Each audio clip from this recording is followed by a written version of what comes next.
I did the stuff. I did the did all my chores. I remembered to close the door to the bathroom. I paused Backblaze.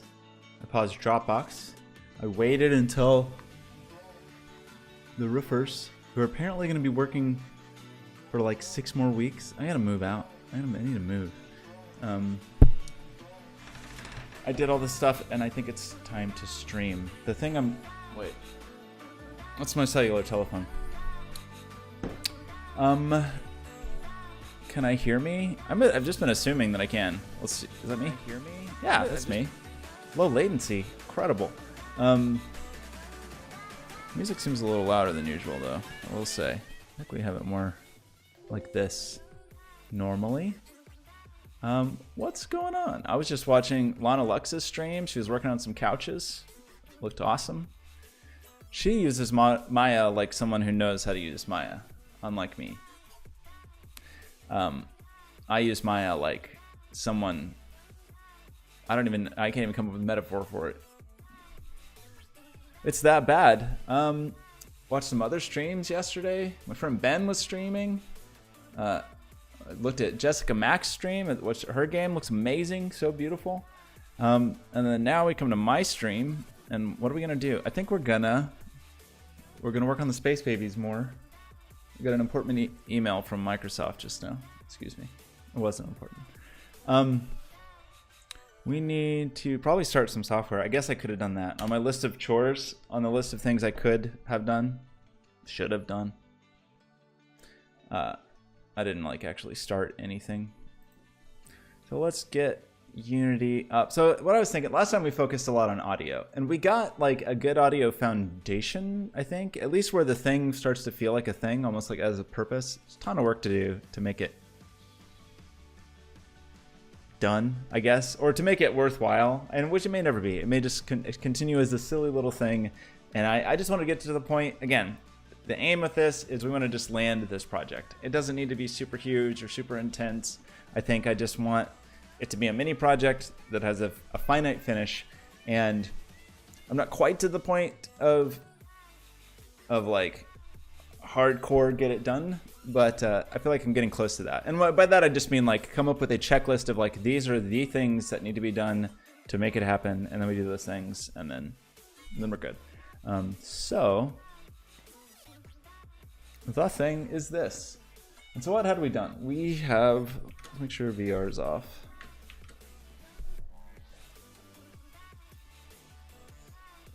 Last time we focused a lot on Audio Helm, and a large portion of that was me just trying to remember how to use it from streams that we did last summer. So, yeah, oh yeah, we had a fancy, okay, wait, let's pause this music. Let's see what's going on with the Space Babies.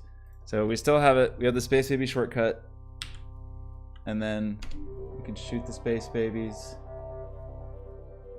And the Space Babies will fly through space. No crash. That was too loud. That was the problem we were having, was the spatial audio seemed flaky. And actually, that did not seem like it was positioned in space, even though I thought we did all the stuff we were supposed to do. And I was thinking about that actually, and what I was maybe thinking is, I feel like we had this working reasonably well last time. Last time we used Audio Helm. However, we were using it with Google Resonance and not the Oculus Spatializer. So maybe that is the problem. Maybe we need to switch to Resonance. I don't know quite what to blame, because also we're using a much more recent version of Unity. Also, I could have screwed it up and forgotten about it. I kind of seem to remember. So Unity has added some portion of Resonance, I believe, to itself. Like it used to be a package that you had to get separately and set up separately. So clearly we need to do something. So previously I think you needed a specialized listener. Let's learn together what we're supposed to actually do.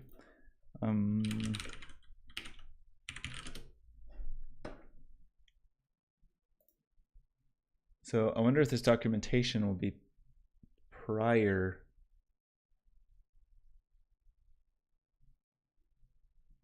to... So we need ambisonic spatializer plugin and ambisonic decoder, which I think we did not do the latter of those two things.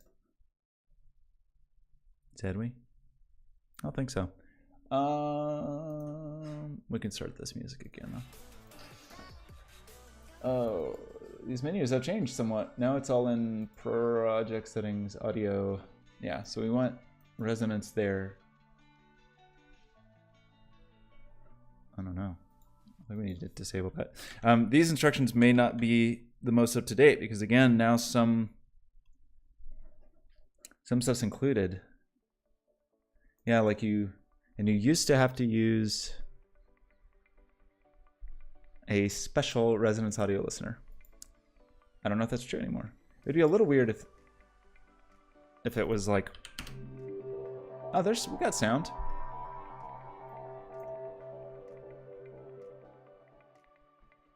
But only one of our 3 synthesizers played. So...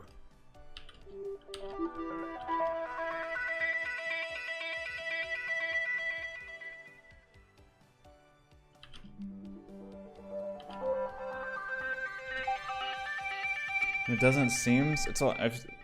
should be easier to tell, but I don't think those are spatializing in the way that we want. Is there anything weird about...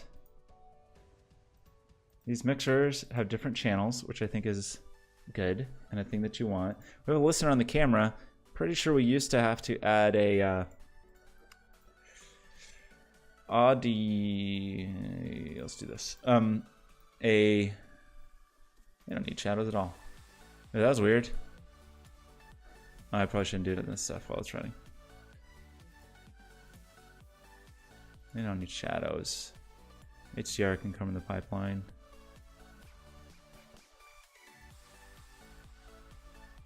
That's kind of weird. This thing that showed up down here, the lightweight render pipeline, additional camera data. Anyway, these seemed correct. On our individual planets, we did turn on spatialize. I'm just going to do not disturb my phone because it's disturbing me. Spatialize is on. I think we set that stuff correctly. That stuff should also be the same as the baby. Right? On the space baby. Synthesizer. We're spatialized.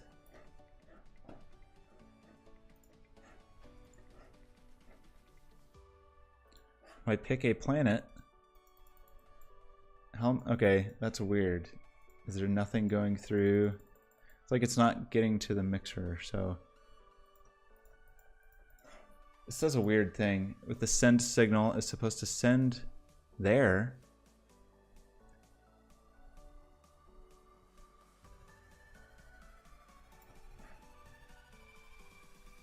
Channel 1 is planet synthesizer, not channel 1. It is indeed. Okay, so seems like we're missing something. What cool and important thing are we missing?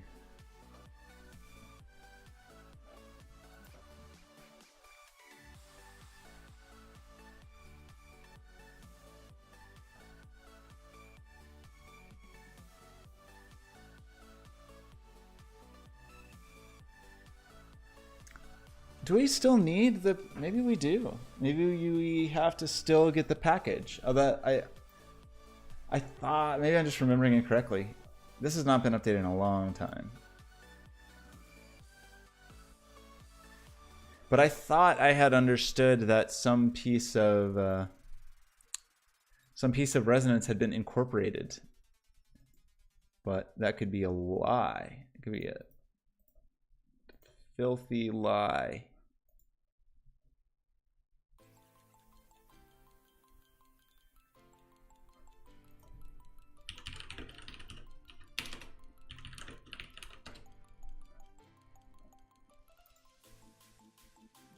This thing, yeah, that's what I thought.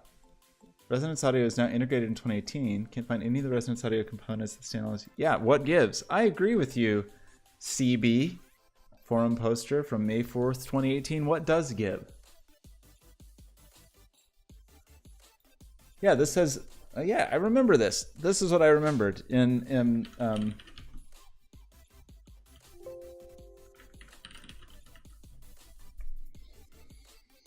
is fully integrated into 2018.1.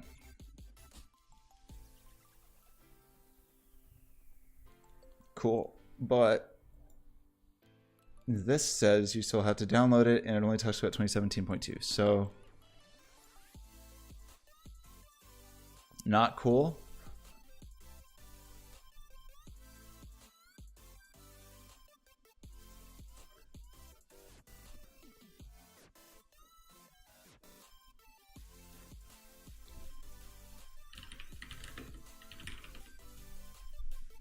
I didn't spell that correctly.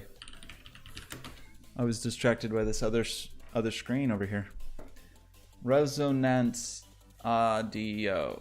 Go.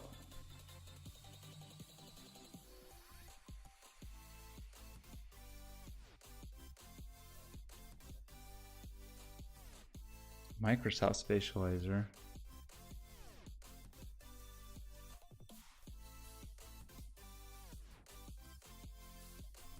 We don't want all audio things. We just want resonance, please.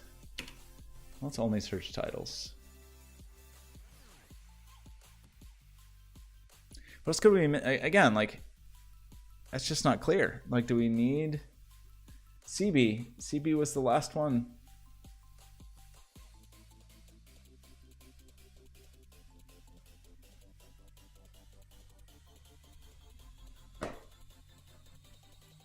The fact that it's playing some audio is a little suspicious, right? I mean, you would sort of expect it. I seem to remember previously, if you didn't have resonance set up properly, it wouldn't play at all. So let's turn this all the way off. Let's have no spatialization, oops, for the moment.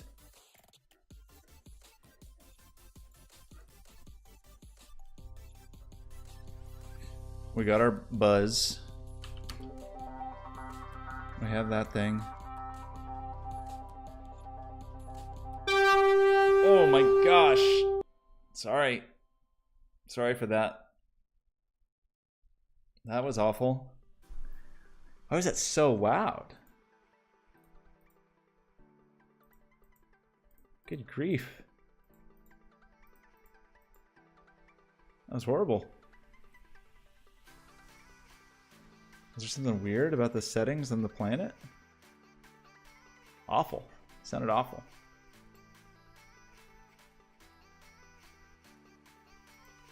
These are identical except for the channel.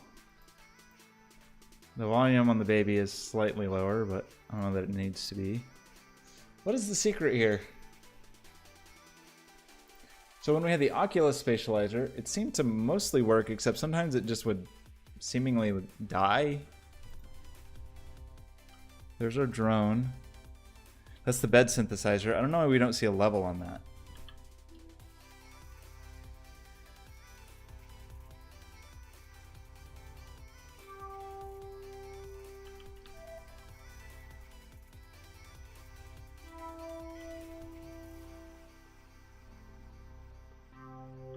Maybe the spatialization is working and it's just super... was just super loud.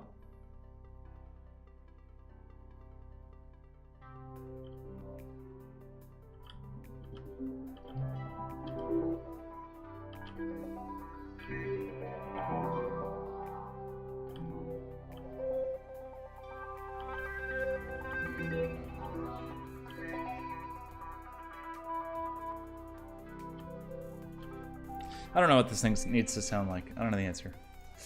But maybe the Oculus spatial audio is working. That's annoying. I'm getting a little frustrated with this thing about Unity. It used to be so frustrating that Unity moved so slowly, just like took forever for features to show up for years. And there's still some features that I think are like that, and it's embarrassing that it doesn't do certain things. But they've definitely ramped up the speed on things, which is great. However, sometimes the documentation provides nothing, like we just saw. There was a blog post that said, "Hey, resonance is cool," and there's like nothing about it. Maybe if we go, let's find that blog post again. if we can. If we ever can see it ever again. We're never going to find it again.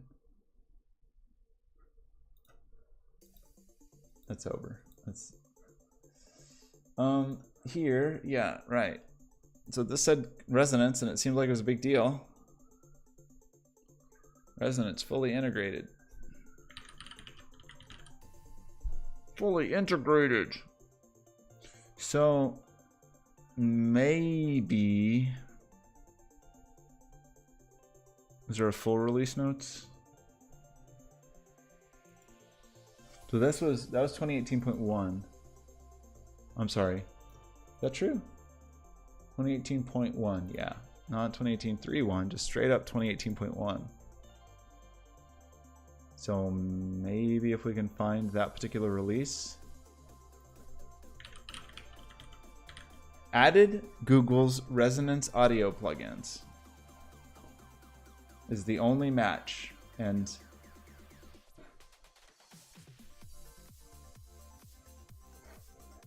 I don't see them. Is there any, is it a resource or something? Do I have to do something special? Because previously, again, I'm almost certain there had to be, you had to have a special audio listener, but maybe you don't have to have that anymore. I don't know. That's confusing. Well, look at this, a new version of the post-processing stack, which they probably didn't bother to update the changelog, is gonna be my guess. So the new version is 2.1.3. Nothing. Although I do like this change, pretty good change. Make the package manager happy. That's good. It's good to make the package manager happy. I'd love to know what changed in that. It would be great to have any idea at all what had changed here. Let's just update to it anyway. Recklessness. Look at all these packages now.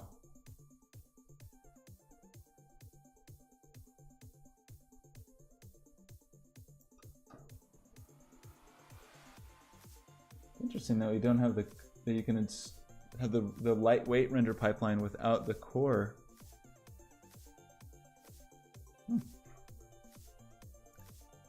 Fascinating. Okay, I don't know that I want to mess with audio that much today. I was kind of thinking I would, but maybe I won't. The other thing I was thinking of is I had we played with this very briefly before, but texturing the planets, and I don't know if I want to.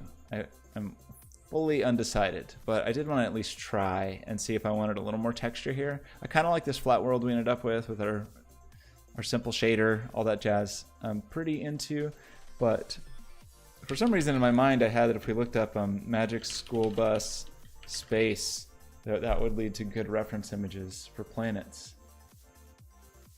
No, that's too photoreal. We need like we looked at this before and we got some really gross ones. Are we looking at like cartoon Jupiter? And there was one that looked like this horrible thing. Look at this disgusting meat monster with a nipple hanging out. No good. Yeah, we looked at this and I kind of liked something in this realm.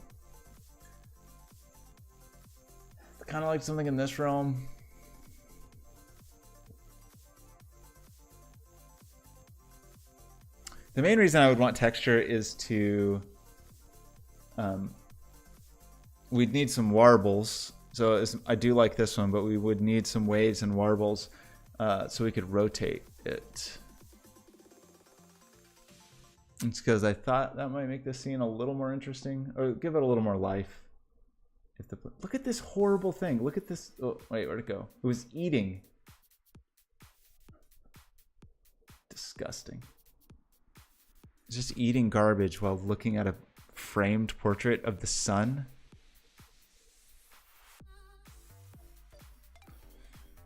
Yeah, this one just looks like a mummy.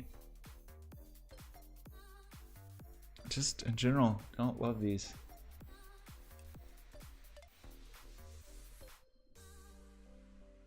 We tried making one and it just looked bad, if I recall.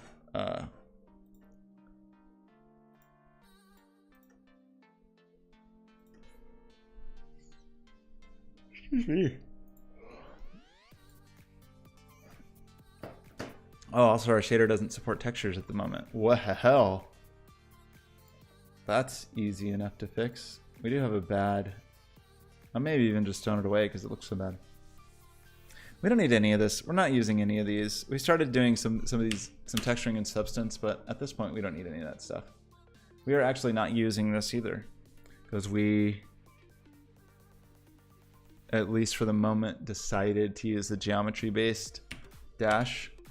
We are using the star for both the planet impacts and the actual star.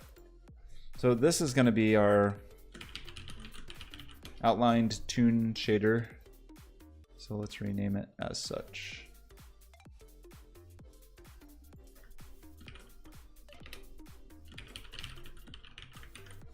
So we'll give it a color and let's give it a whatever the texture is that Unity likes. I think it's just main text.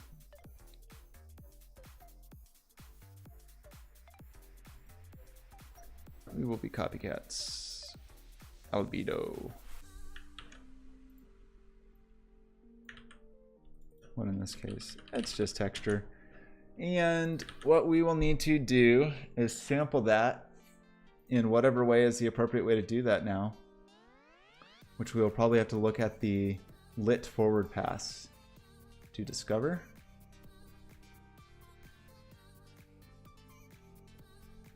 As far as what goes on with the UVs. So this is our vertex shader.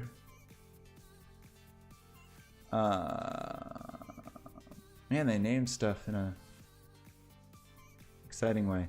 So if we look at, this is interesting choices, everybody.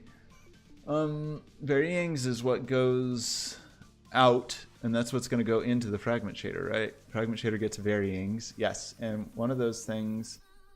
So we get text chord. Is that getting set automatically somewhere? No, it's right here. So we want this.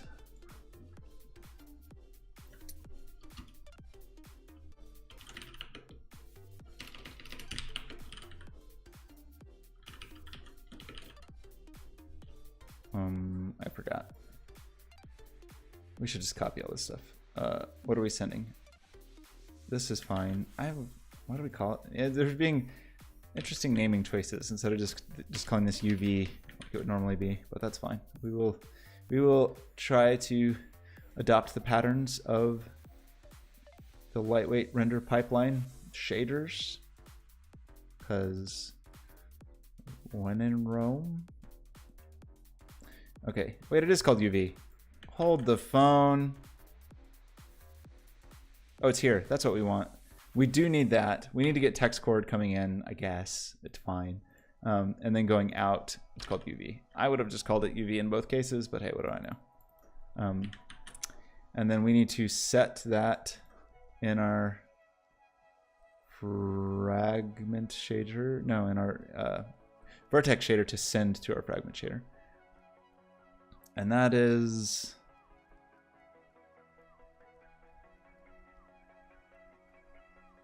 I just saw it a moment ago.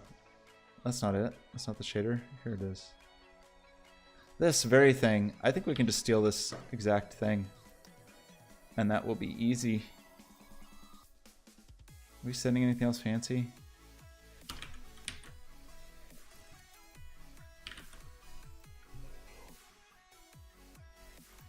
Excuse me. I kind of actually like their naming convention of input and output. It makes a little more sense to me. But and then in the frag shader. Oh yeah, we could do all the stereo stuff while we're at it. And all the instancing stuff while we're at it. No, I don't like this. Initialize standard lit surface data. What? I don't want to do that. Well, that's called somewhere.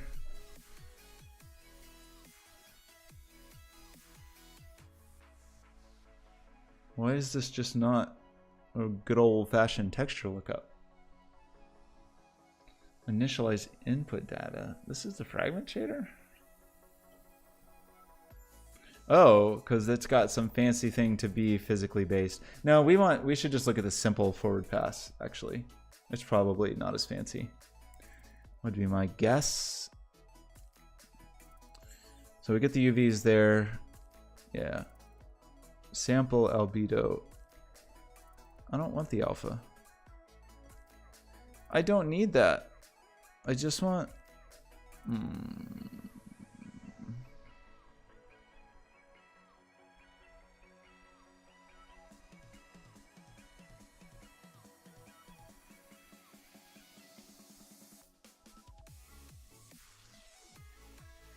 What?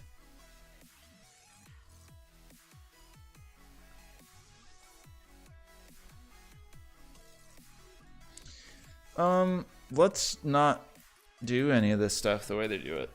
Let's just try this. This seems to be the...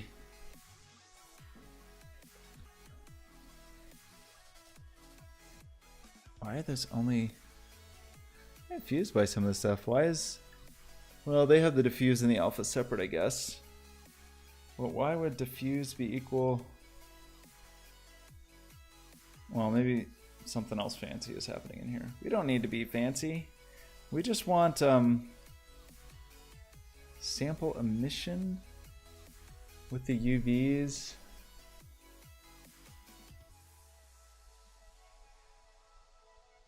How do we just like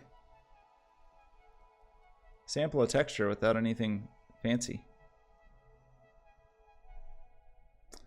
Okay, well, we need more information. So maybe inside this lighting dude, that's kind of the only thing that's imported here.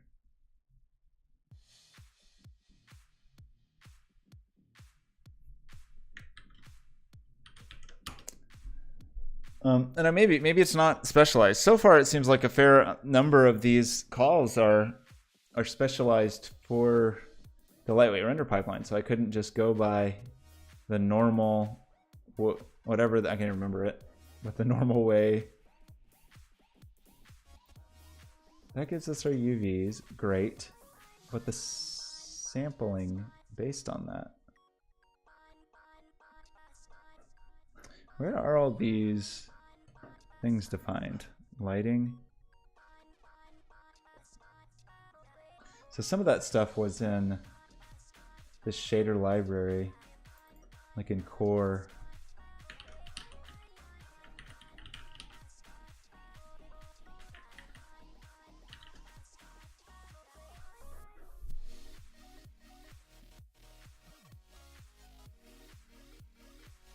That's all stereo nonsense. Surface input.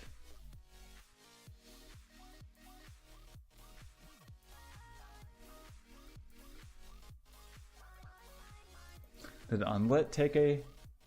Okay, Unlit has a texture, so maybe we can just steal whatever's in here.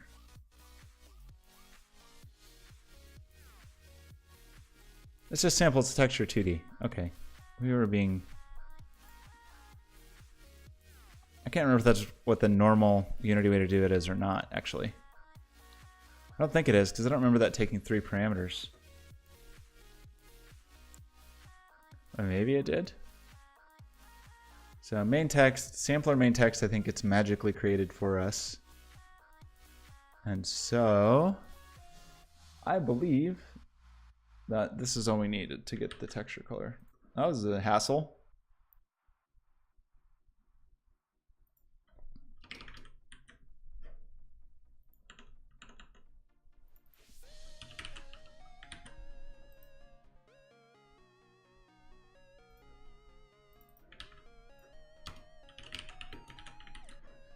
Where do we steal that?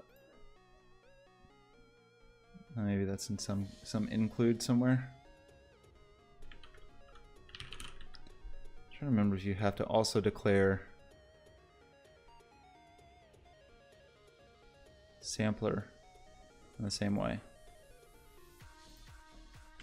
Well, if you type numbers and words correctly, it'll work. Flout is not correct.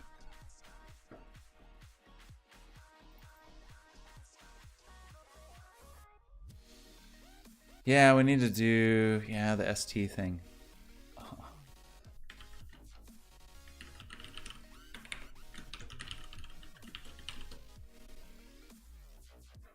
Something like this. It's also a float 4.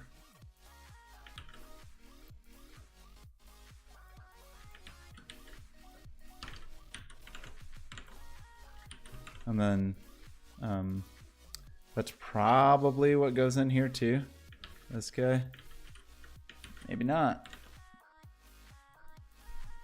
Oh yeah, UV is input UV, I think we called it.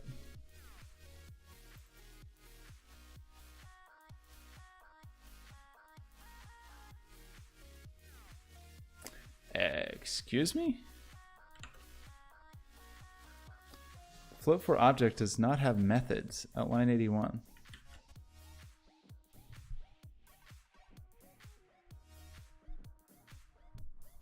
What does that mean?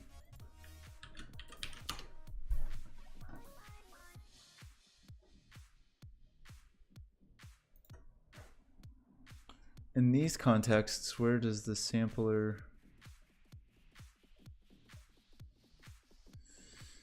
Oh no, this is probably boring. I apologize. These are all new. These are all new things. They're new to me, but they're also just like new things in the world.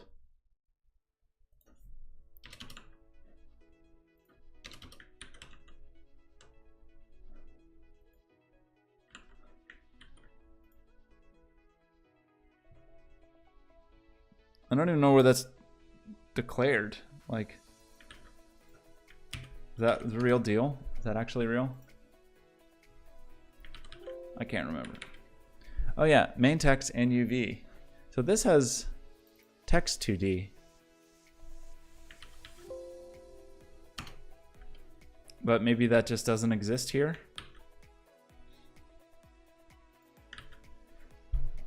That means that that is a sampler 2D. Yeah, is that stuff not the same anymore?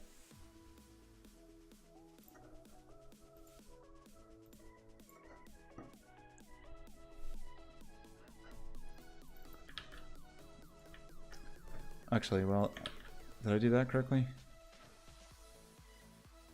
Sure didn't.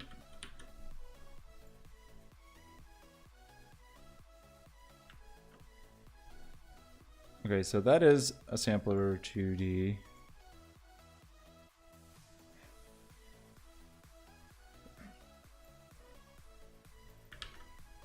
Just show me all your main texts. We gotta steal this from somewhere.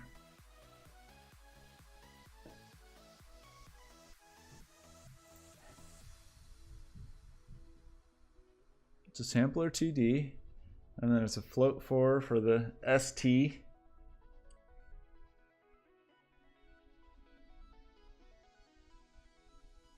And these have these text 2D calls.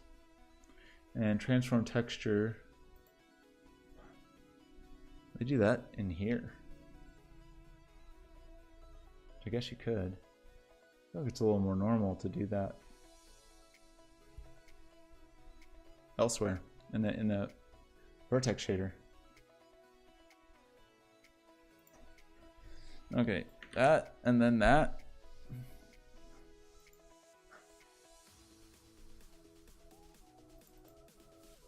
Something's going on inside here in its belly.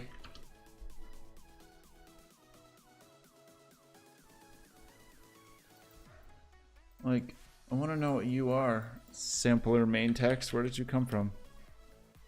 I think this is not searching the entire project.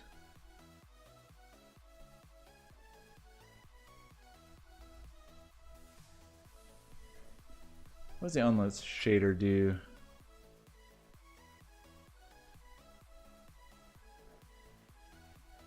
There's a transform text.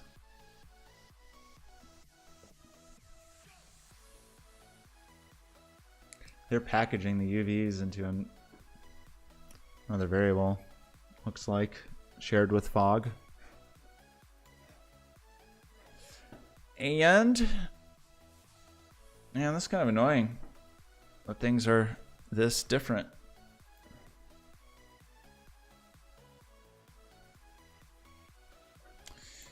Have other lightweight render pipeline shaders that I can even poke through? It's really just these three.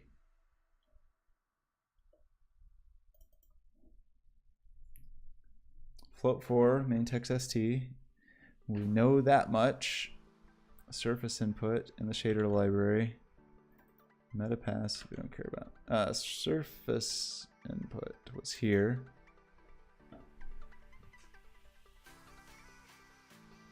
Look at these declarations. How does that work? That looks weird.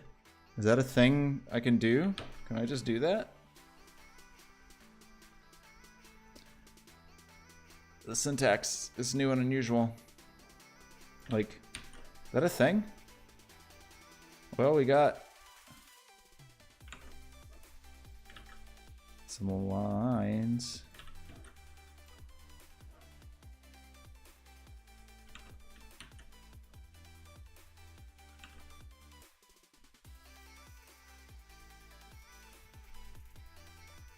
Oops.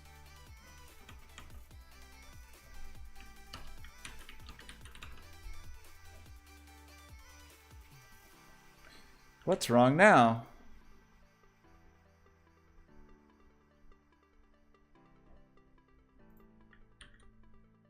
We're making a lot of assumptions here. Okay, shader, what's your issue? Main text ST, I thought we got rid of that.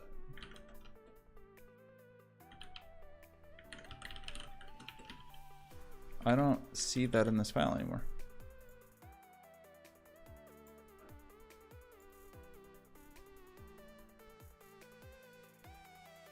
Oh, transform text probably needs that. So we probably can't use transform text. We probably have to use, so whatever it used to sample, which was maybe a different thing.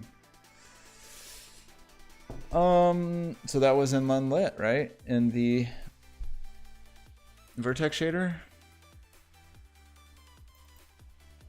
It just calls the input UV and the main text, and presumably that main text was in lighting.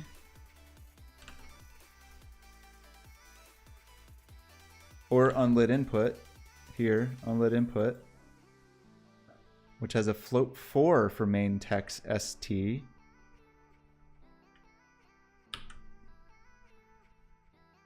C buffer start. So that's per material stuff.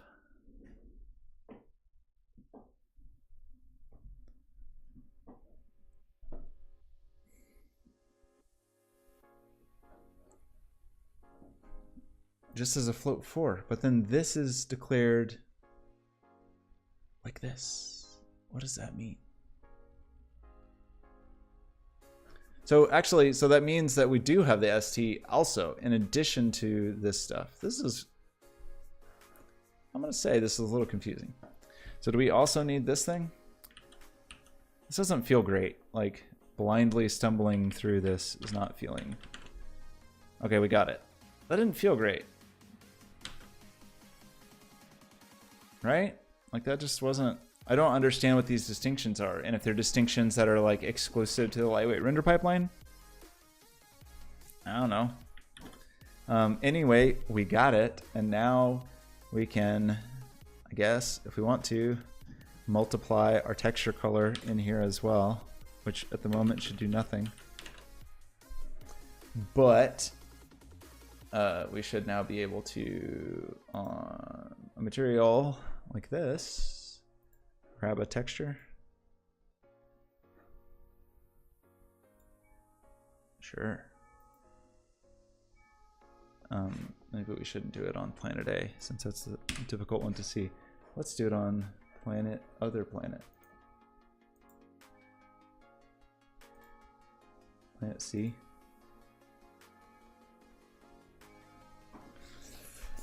This thing's got a lot of problems. There's a lot of things to figure out that I don't want to figure out.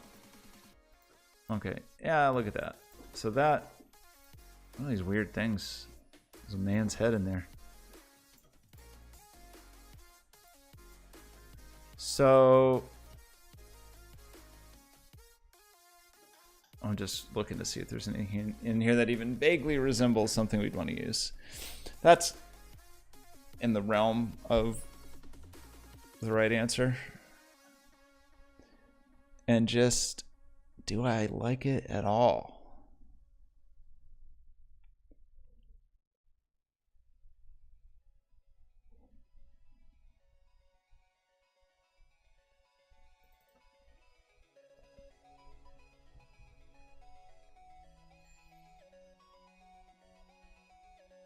Nothing tile? What if it tiles?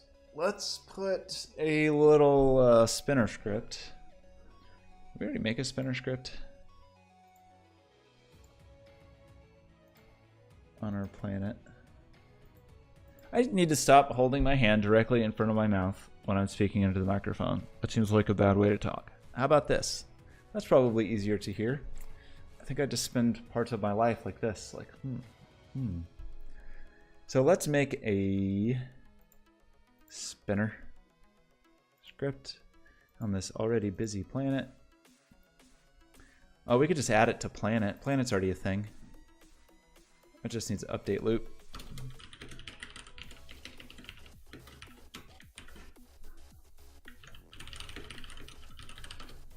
And just steal some easy rotate example. That'll do.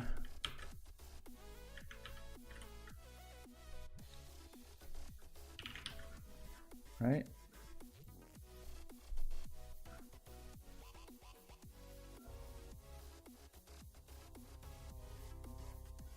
It's just...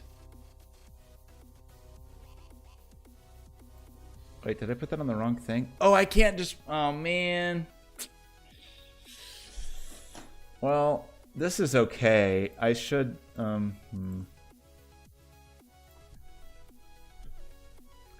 We just need to keep our splines separate or we're going to be spinning our splines. Nobody wants to spin splines. It was a poor choice to put those in there, I will admit. So there's planet A. Planet C is what we actually were worried about, right? No. Yes.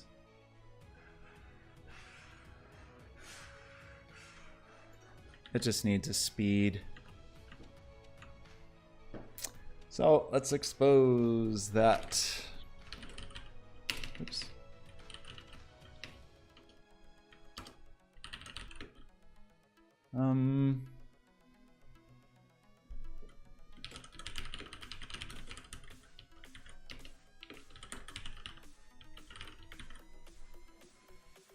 Just do something like this, and then we can just scale one value if we want.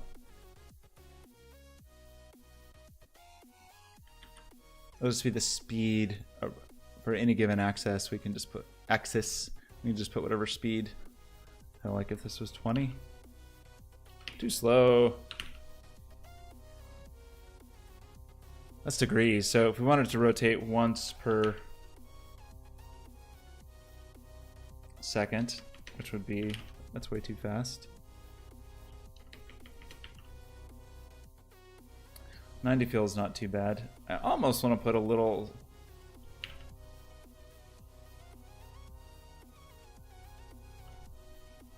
secondary rotation, but that might get real weird over time. This gives it a little warble.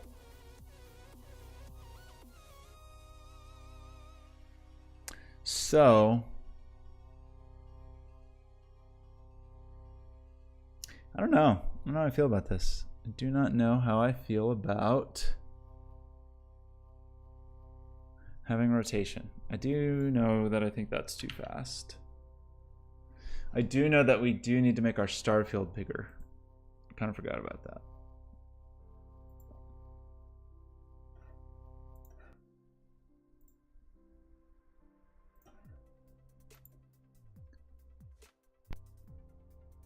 They didn't add anything to like force save at runtime, because that'd be cool.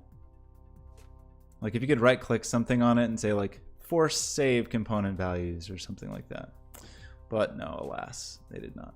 So my just initial take is that that planet looks stupid rotate with the texture, but it may just be that the texture looks stupid and that it's not a bad idea, it's just a bad texture. So first let's look at it in VR and just see, hopefully not break everything by starting Oculus. We good? We good here? I think we're good. Okay, so let's do this. Don't look at my headphone hair.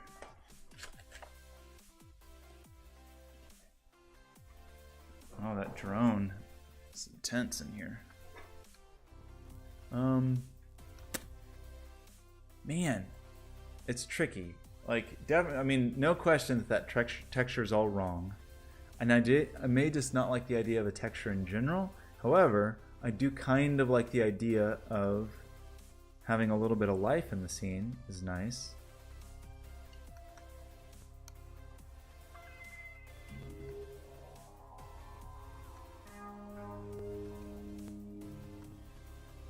It would need to be super duper subtle.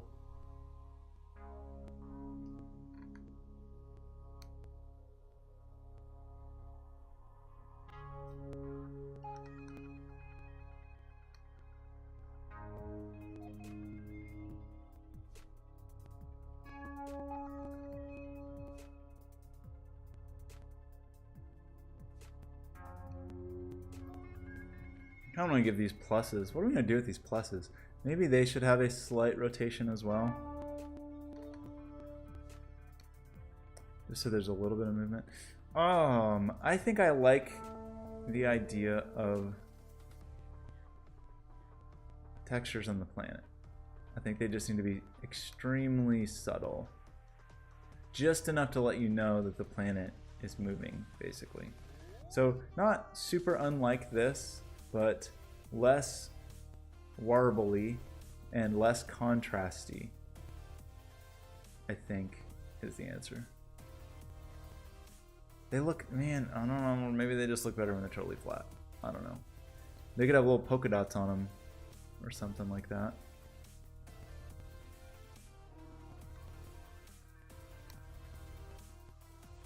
No one really goes out there.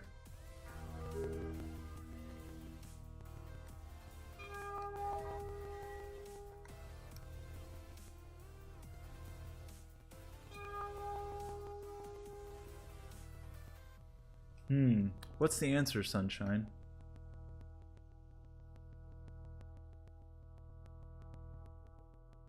Maybe they just have really subtle dots on them. Maybe that's the right answer. It's certainly an easy place to start. Sort of. If we wanted dots that really felt like dots, we'd want to go paint them on in 3D, because if we just did that in Photoshop, it would not look great or at all good when they were mapped to a sphere.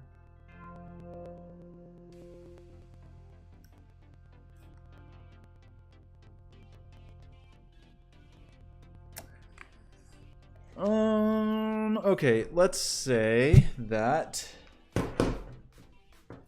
What did we just say? I think we said we wanted dots. I think that was kind of what we decided the answer was. Let's make the pluses spin while we're at it. I still don't know what they are. It's like Mysterious Planet X. They're Planet X's. So far we've called them pluses. We will just continue to do so and add a plus component. And we will just do the same really simple rotation thing. Maybe we will add a... I was going to say we could randomize the rotation a little bit, but there's only 6 of them. We'll just make up some numbers plus positive and negative. So all we need to do is steal this, really, from the planet script and cram it in the plus script.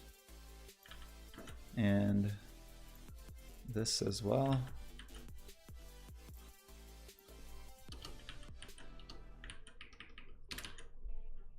Certainly other ways to do this, but this one should do the job. So in general, we want them rotating around Z. And let's just call them 20 to start with. But let's say that every other one of them is actually negative 20 And that's maybe too much or too little, but we'll see.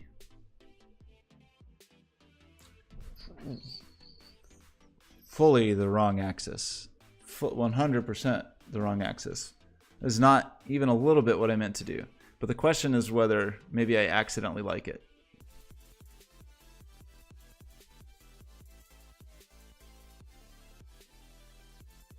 What? How?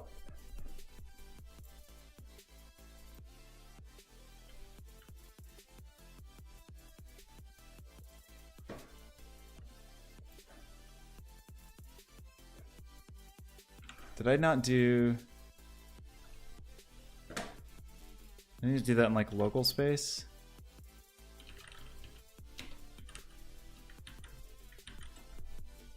That was weird. So those things, Z should make them spin like little pluses. Maybe it was just the space defaults to...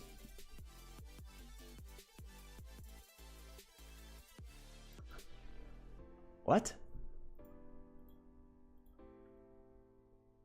That's Z back there, right? Oh, we already have a bunch of rotation on it. Right.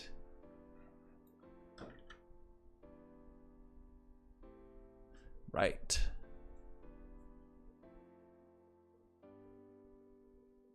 So do we need like a rotate by instead of explicitly... Yeah, okay. This would only work if there was not any other rotation happening. But maybe I kind of like it accidentally. Like rotate around.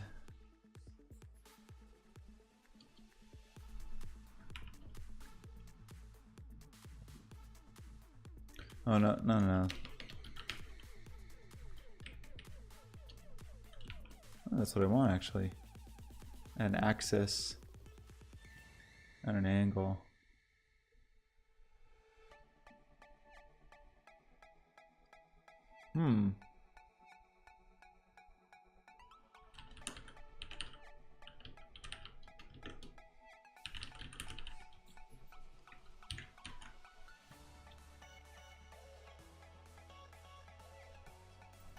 Probably more like time to time. Wait, what's wrong with you? Transform.rotate instead. Let's give it an Euler angle.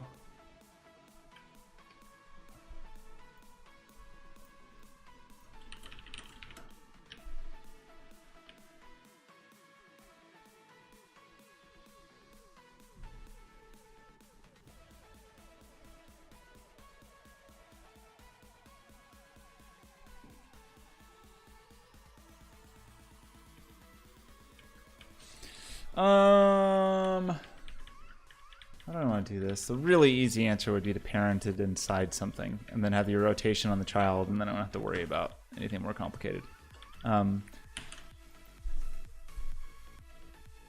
But I think for the moment, maybe I'll just keep it because I don't mind it horribly.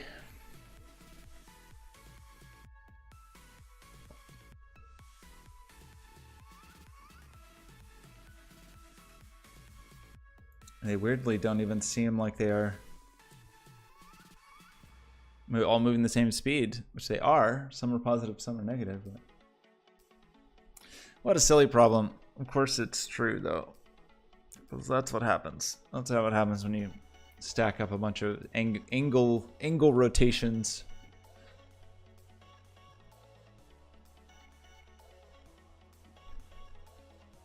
We could rotate it around its own forward is the thing that you would do, I think.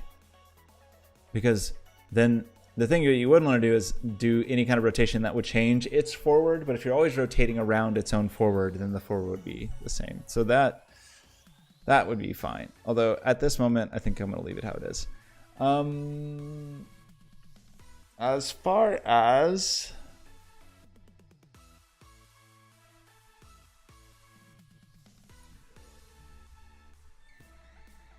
Pardon me. What to do about these planets? I think we're gonna need a model, and then it seems weird. What? Just add polka dots and substance? That seems a little overkill, right? But I don't have another great solution.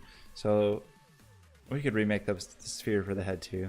The way we made that seemed like a good idea. Sure did. Sure seemed like a good idea, but actually was not a great idea. Also, we could do expressions for the... we need to start a to-do.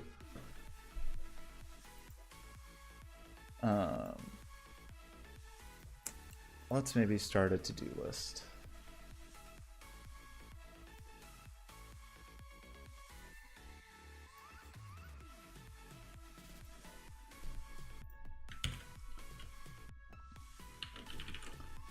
So, what are we thinking? What did I just say? Expressions for the sun. I think that's a pretty big topic, but that's a thing I would kind of like to see. Textures for planets. Revised sense throughout. Did I do any of that correctly? So used to macOS perpetual spell checking. I don't know how to just turn that on in here. I think you have to do it per... Wait, maybe you can't do that in Visual Studio. Does Visual Studio do spell checking? I don't even actually know. I was thinking of Sublime Text.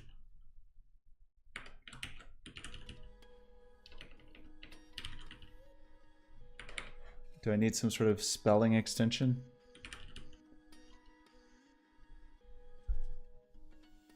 Spelling checker. People love this.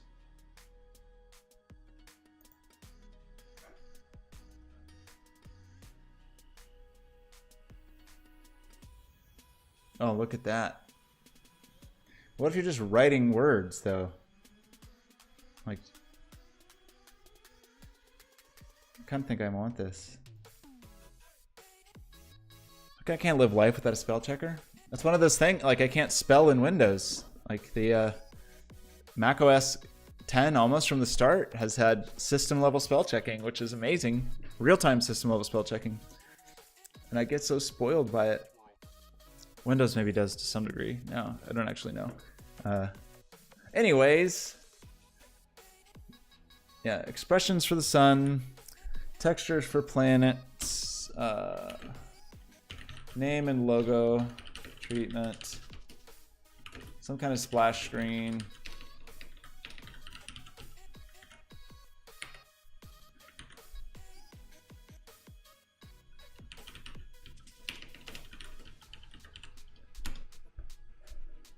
At all? What do I need? Does this work now? Do you work, spelling checker?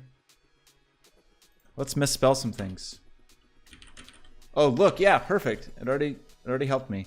Except I can't right-click it and spell correctly, so I hate it.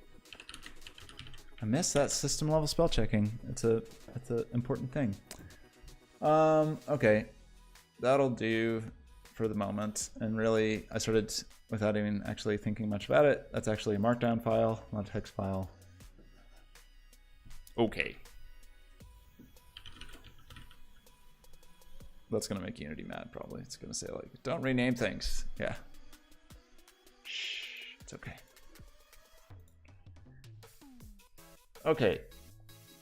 So what we're gonna do is hop into Maya LT 2019.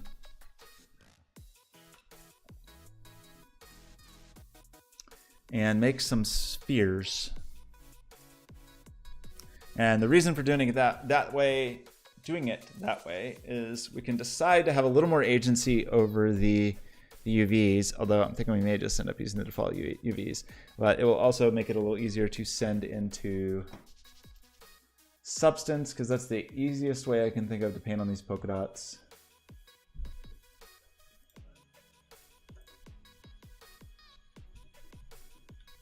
We got our plus, we got our dash, we got our whatever that other thing is, our baby. So we may just do 1 unit sphere.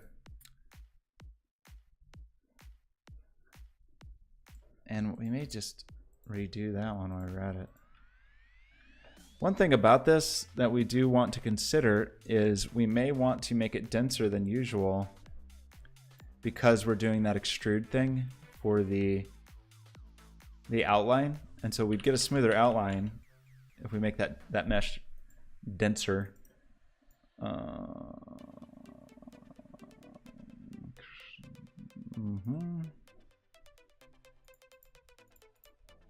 Is that not a sign?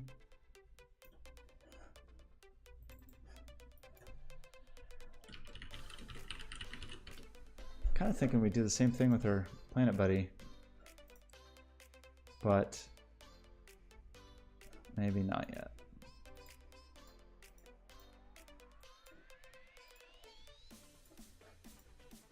Okay, you're called planet.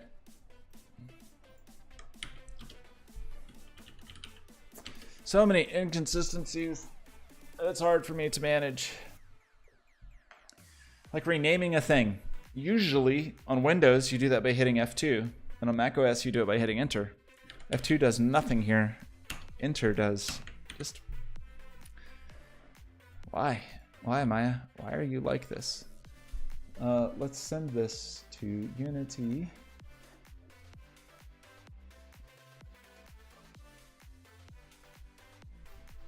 Did I do that incorrectly? I want to send this selection to Unity.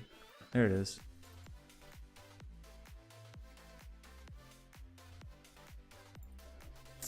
Just the planet model.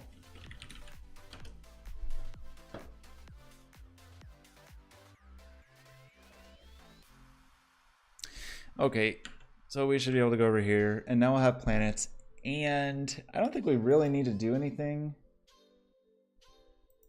other than on each individual planet we can change sphere. We don't need colliders anywhere in this application. We can make a planet now, though, which would be painless, except I did the thing that I always do and will forever do, which is have the scale wrong. It seems way bigger. Was that not 1 unit?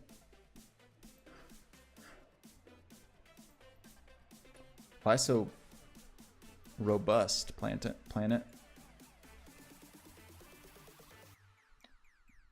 It's not with that, right? That's like truly dramatically bigger. Okay, watch it. Wait for it. Yeah. Maybe in one case we were working with radius, in one case we were working with diameter.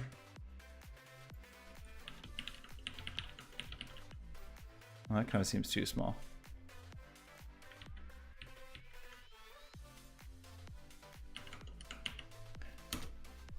That'll do. You are also a planet, please. Yes.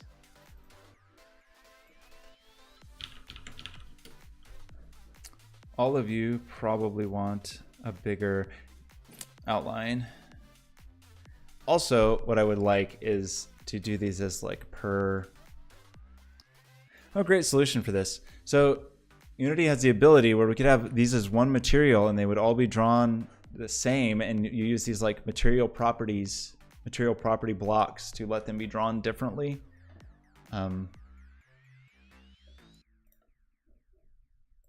But the setting of those properties works reasonably well in code.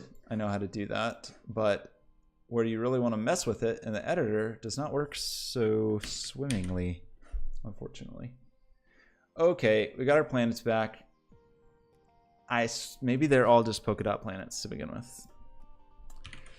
Let's get overkill. Let's use our Substance Painter license, our costly 3D painting software, just to paint some dots.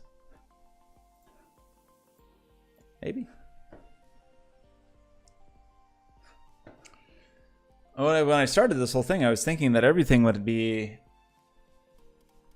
pretty significantly textured, like, you know, shiny stuff, but we've gotten so cartoony, and I think that's okay because I still want to do a planetary,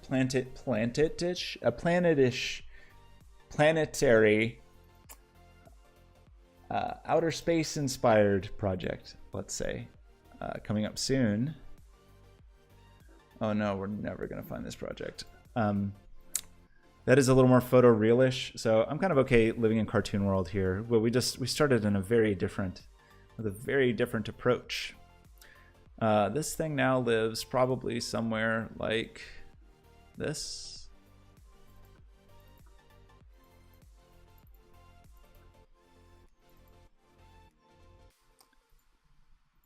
And it's okay to just leave the FBX in that models folder.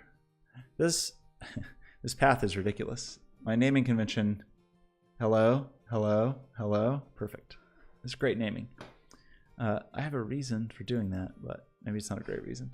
Okay, so we have that thing. We're gonna get this thing going, and it's really silly because it's just a sphere. But the nice thing is, here's our sphere UVs, is in here, I can paint a dot and it will just be a dot. So to do this, we want, first we have to remember how to do it.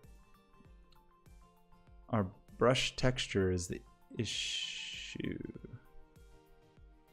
Like our alpha texture, is that here? Yeah. So we want like hard circle alpha.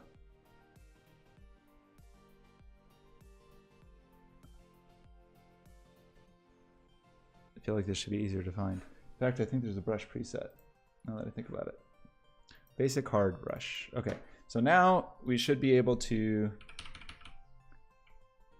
just add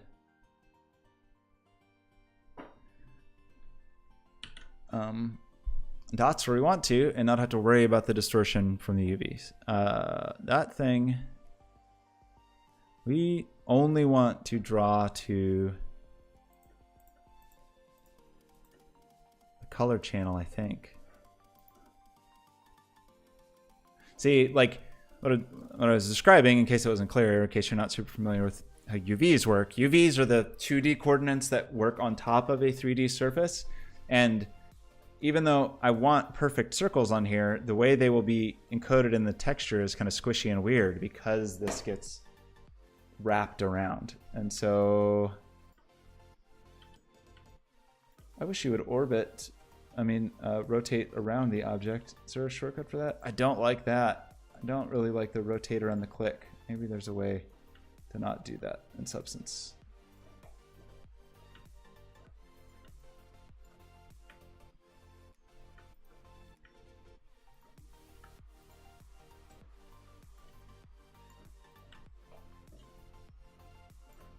Kind of weird. Guess I'm thinking like vaguely in the realm of craters or yeah, meteor impacts of some kind. But although now it looks like a weird giant space mushroom, I will admit.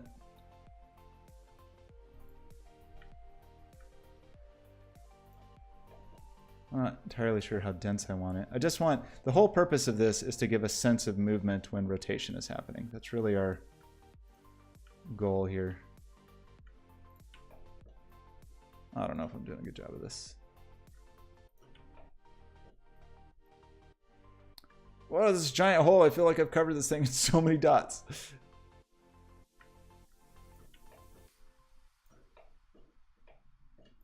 I do not like this rotation. Man, I don't. Is there a shortcut to make that not happen?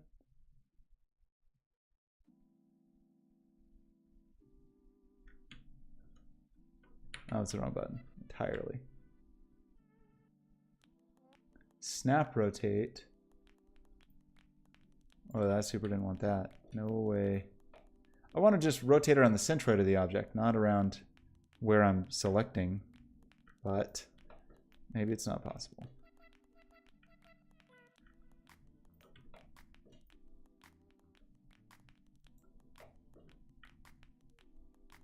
How many dots do I need? This planet seems unusually large. Get some little ones in here. Now they're gonna look like moons, like they're made of cheese. That was a bad strategy, maybe, right? Like this is it's gonna look like, I don't want these to look like cheese moons. But they do.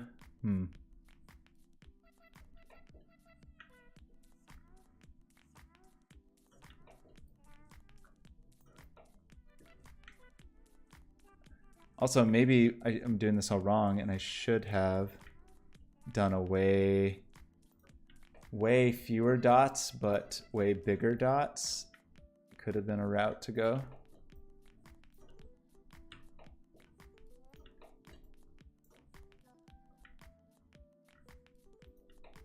It's a lot of dots. This is like maybe way too many dots. I hate this rotation. How?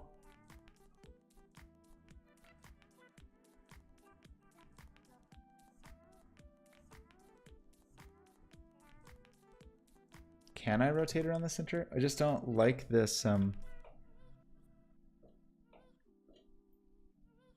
So that is very much like wherever I grab. When I do middle, zoom in and out, those are all things I would expect. When I hold that, it's a click. I don't know.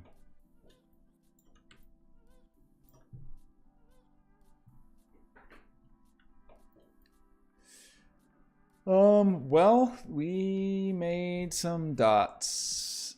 And now that I think about it, we probably should have done this a different way, but that's okay. Yeah, I kind of wish I'd done this as a mask, actually, now that I think about it. And I probably want these darker instead of lighter. Oof, did I blow it? Maybe I blew it.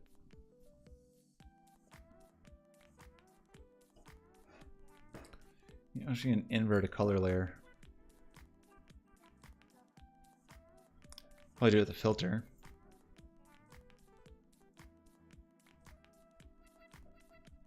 But also, it would be kind of great to just copy this and turn it into a mask. Like, make a folder. Make a black mask. Add mask with color selection.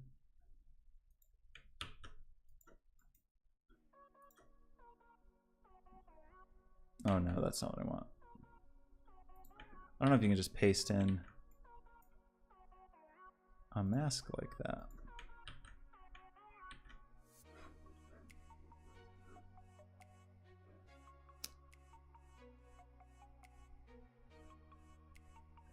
Some of those like sort of photo editing kind of manipulations, I just don't have any sense of in Substance. So let's just do it this silly way that I can imagine. Which would actually, is there a generator that's a polka dot generator? That would be handy. I can do lines. I can do drips. Oh, what do we want? That would be actually not bad for a planet, but that's not what we want. We want probably to just add a filter, and that filter will just be invert. And so we got a bunch of dark polka dots, and the idea is that we will maybe just multiply these, or maybe just add an alpha slider so we can alpha that out. So very simple. We have a weird Dalmatian planet with cheese holes. Gross. And all we really want from this is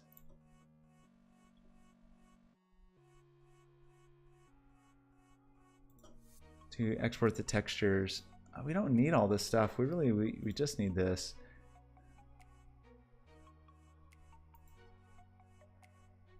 Can I not have all those? I think I have to go to the configuration and do it.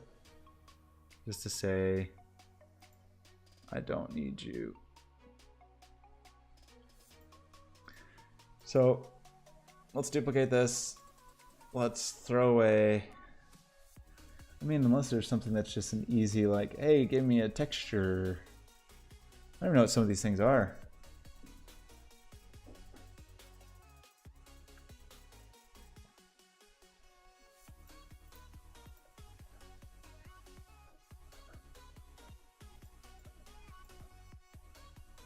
Where's our copy? So let's just do this for the moment. We may totally decide this is a horrible idea. Like now we might decide it's a horrible idea because I didn't put it where it was supposed to go. Well, that's okay. That's easy enough to solve, right? If we just go here, and so much nonsense in this project. don't love how, we talked about this before, just how inconsistent Unity assets are as far as what they will bring in and where they will put them and all those things. I would much prefer it if for a given thing, it was like, here's the asset package. It is the bare minimum thing you need for functionality. And then separately over here is a demo or example package, because it gets a little frustrating when you bring all this stuff in and it's like, well, I have 200 scripts and a bunch of models and textures that I have zero need for, just kind of clogging up my project, which is especially annoying because Unity just compiles every script. So just having a script will slow your compile time. Okay, what a silly name. Let's add that to our planets. Was that a waste of time? Was it a horrible idea? Gross.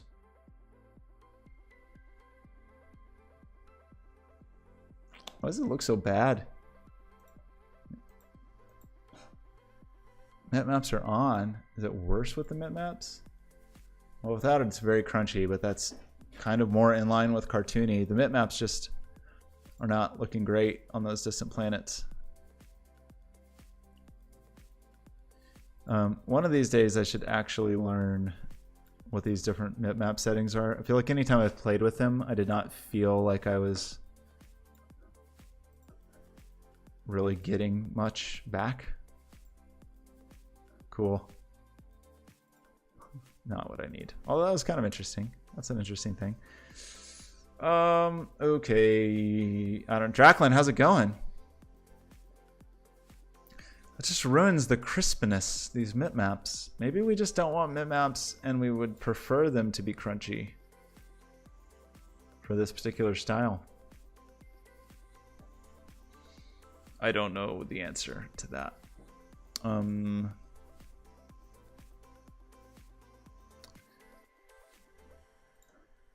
don't really want alpha. So what are we doing? We're multiplying there, and we just need to multiply. How do we want to? What is our math here? It's already a multiplicative shader. We want to diminish its impact, like drastically reduce its impact. I don't know about these polka dots. Maybe this is all a bad idea. Without having to edit the image. So we could add an additional parameter to the shader that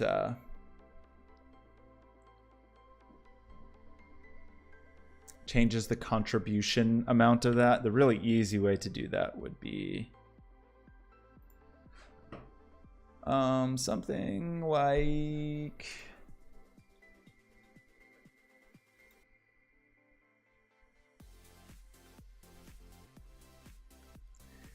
This is assuming we always choose to multiply it, which I think we do.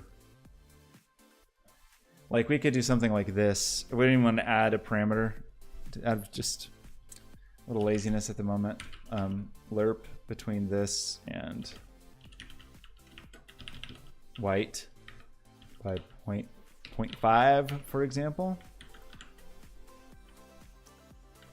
Probably way more, because I don't think we want these to be very minimal. Man, like very, very minimal. Okay, maybe that's too minimal.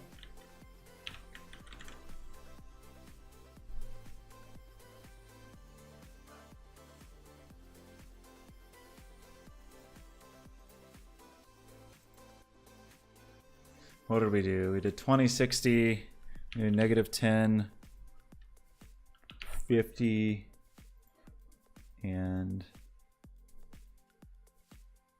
15, 40, something.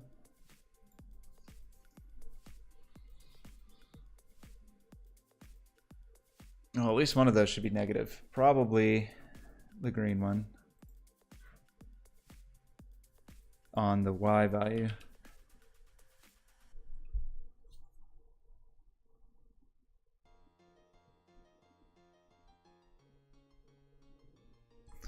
Really, I think all this should be going a fraction of the speed.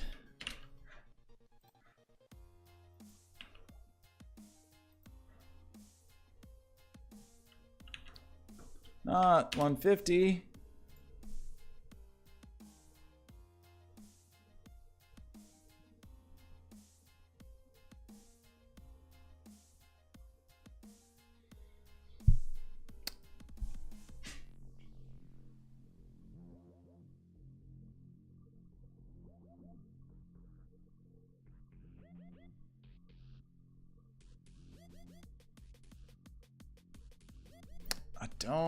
I don't know. I really don't. I'm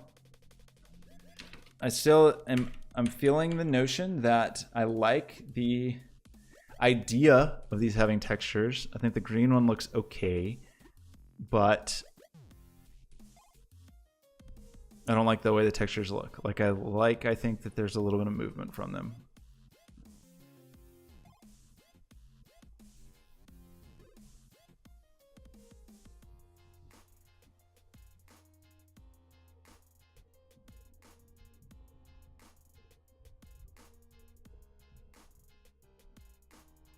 Let's look in VR. Maybe that will help me make a decision.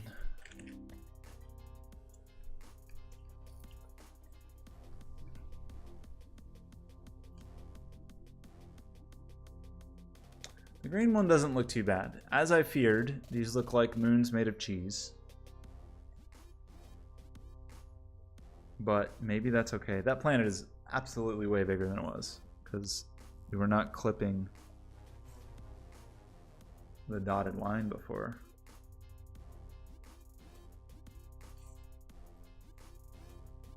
Let's shoot some space babies and see.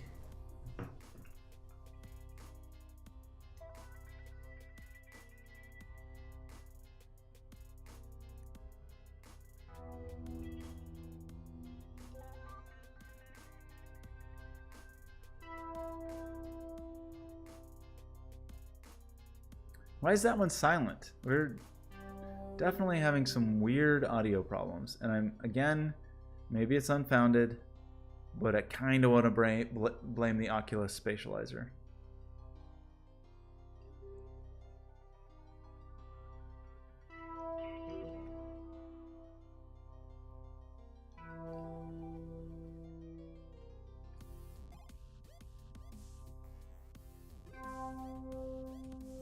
I'm already used to the pluses spinning, so I'm pretty into that. That planet needs to be way smaller.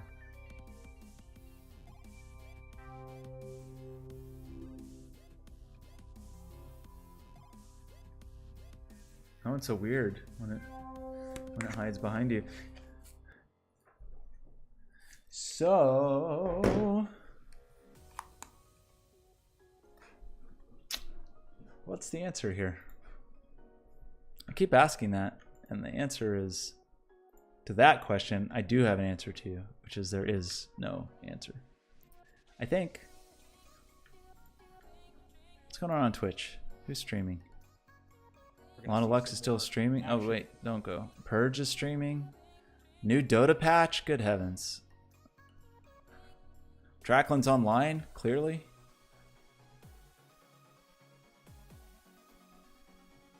Okay, so you know what I think I want to add is a I don't know if this is actually going to work well. I'm very curious about it. The root points of our three splines, we have that jumping problem, and I think we could solve it by just doing a bake original, bake orientation, swirl. What does that mean? Add swirl to orientation. Maybe we should swirl. Would that be cool? If the comet gave off a little trail of particles and it was kind of spinning as it did it, I don't think that's what this is talking about, but that would be kind of cool. So we already have this idea of a node tracker, I think. And I think we want to make something that's like a node tracker that averages 2 nodes, and that would be the between point of the hands. So the question is whether or not we add that here.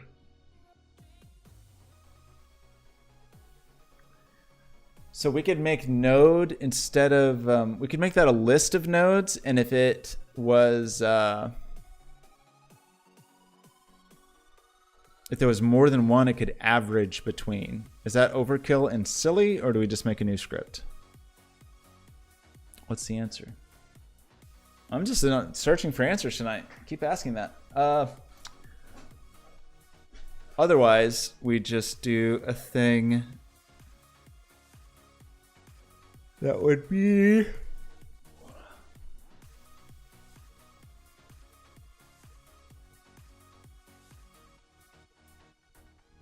That's where the baby is. So the baby already... Does the spawner already do that? The spawner already exists between. So that is only if there's a spawn instance. The spawner itself, however, could move there because there's nothing else going on in the spawner. So the spawner could just continually track itself. Those scripts could just mirror whatever is going on in the spawner. I think that might be a good idea.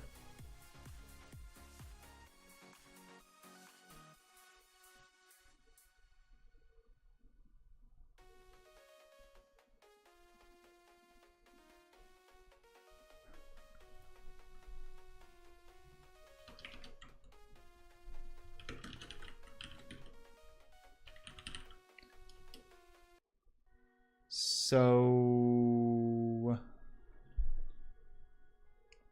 this thing just gets an average between the left and right. So instead of doing this may not work on the first try.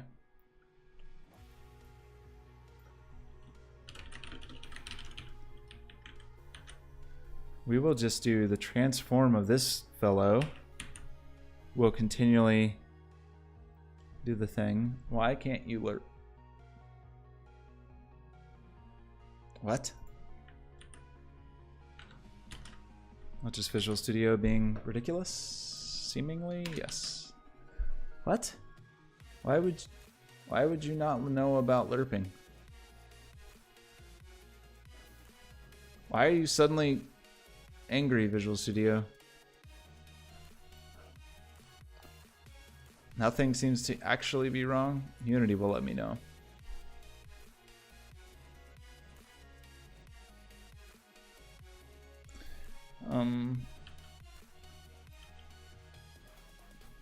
XR is on, so maybe this will work. Oh no, nope, super doesn't. Not even a little bit. Totally wrong. Could not be more wrong.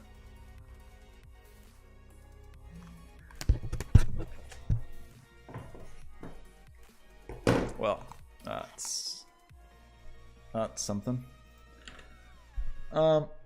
Why Visual Studio? I feel like, is this 2018 stuff? Like, I guess I should say it's Visual Studio Code, not Visual Studio, but you seem to have weird problems. Like, baby definitely exists. You know it exists.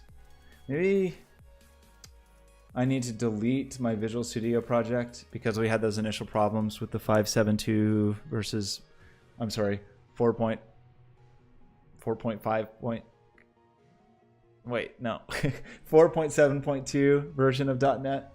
So what are we doing? That's where we mess with the scale of the baby. When we spawn, and we spawn it in the transform, well, we aren't giving a, maybe just to be safe, we should, what are some other overrides for this thing? Oops.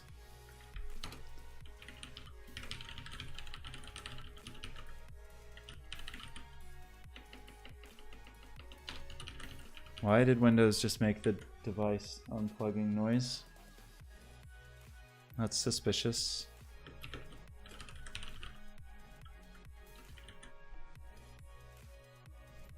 Okay, just reset this when creating a new baby, a new space baby. Okay, that works. That works fine. Okay, so now we just need I don't love doing stuff like this, but I don't have a great alternative. So let's give these a follow object script, let's say, and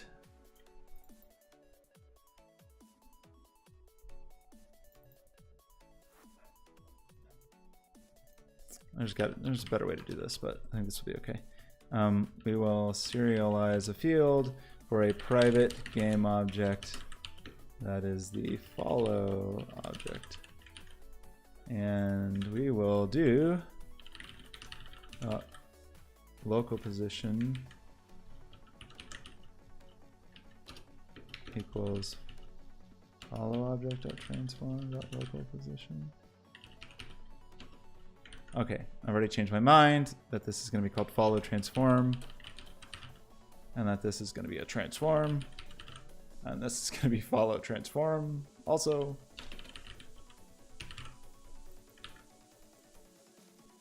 Just because we don't really need a game object there. That seems fine. I got to rename the script before Unity gets too furious.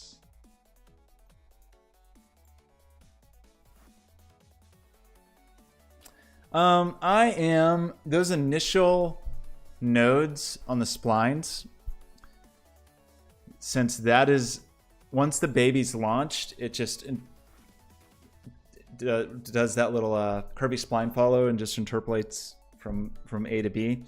But there's a jump between where you're spawning and that initial point. And so either after spawning, we need to like get the baby over to that point, or what I want to try is if it's okay in real time to mess with that initial spline. Now that I think about it, this might be a terrible idea, because if those initial points are always moving, then your interpolation could always be changing, which would look real bad. I guess we could duplicate the spline every time, but this is gonna, maybe the whole thing I just did was a bad idea, because this might disrupt the babies that are on their way.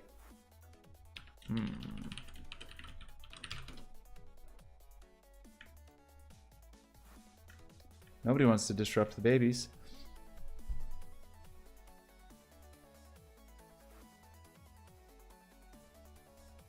Ooh, cool. That's a great idea. I have done virtually nothing ever with like Unity's core multiplayer code. I think because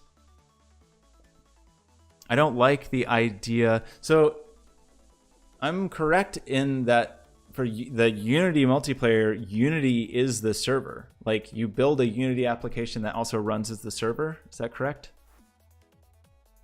Like there's not just some separate C# package that you can do and write your own thing.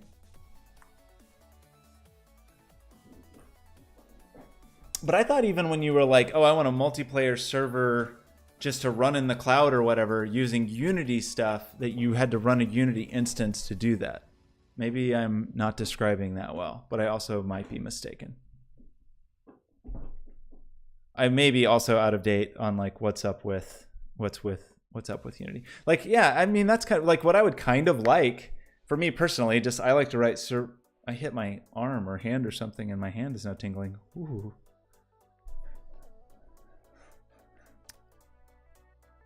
If you use Unity HL API, then you're gonna need it on both sides. Right, some headless version. Right. So, but what I guess what I would kind of like, and this is just me, just because I tend to like to write backend stuff in Node.js, it would be kind of cool if there was some official Unity sanctioned way to write a Node.js based Unity server, for example. Just because it's pretty common that for weird projects that I'm doing, I need one Unity instance to talk to some other Unity instance. I know, of course, I could just write socket stuff. I've done that. I've also done like weird UDP servers written in Node.js, or even what my preference really is WebSockets, just because it's so easy to use and interface with other stuff. But it would be cool to have like core Unity support kind of as a library that you could use as you wanted. And I have not seen a way to do that. This thing I'm about to do might be a truly awful idea. But let's figure it out. Okay, so we want that, and we want these to all follow the spawner, which is not going to move in space. And my assumption is that I can do this in real time. Looks like they are all where the spawner is. This I really think this is going to screw up the follow code, because we will be changing the spline that something is trying to animate along, and that would suck.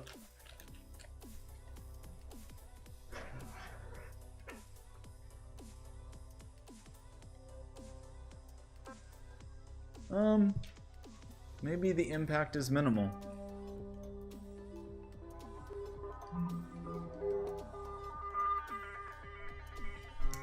Yeah, I mean, you can see me messing with it. You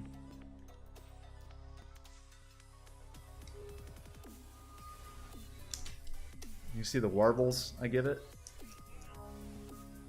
But those warbles are less offensive to me. Like, oh yeah, that was a big one. When the arm jumps, you can really see it. But that would hopefully never happen.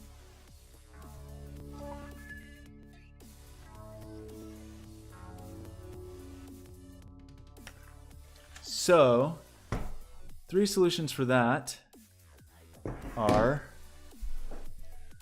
to ignore it because it's mostly fine.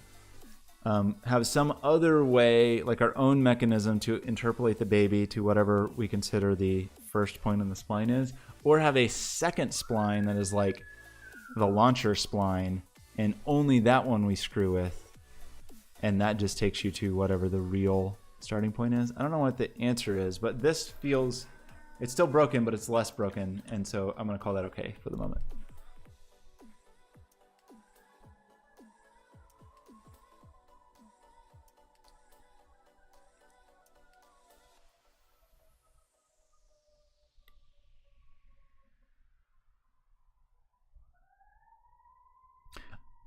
I've looked, Drecklin, if you make that, you'll be my hero, because I feel like I've looked around for that very thing, like just some very bare bones, simple, like I want Unity to talk to Unity, and I have not seen that, but I also haven't tried very hard because I just end up writing some goofy Node.js base thing. What's the refresh rate? 144?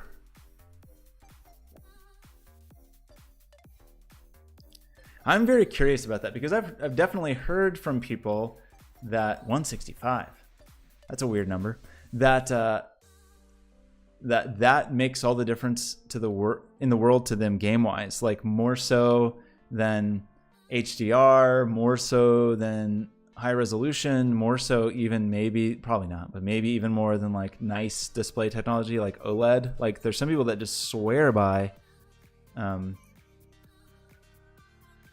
You think so? You think everybody? I see that fairly frequently. The problem I guess I run into is that high refresh rate monitors are usually not like, you know, professional design monitors or whatever. Like I like these Dell Ultra Sharps because they're really nice IPS displays, nicely color calibrated. Like they're nice displays, but they're only 60 hertz.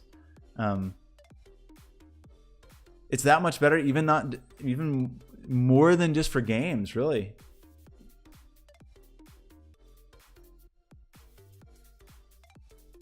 Man, now you're making me feel like I need a high refresh rate monitor.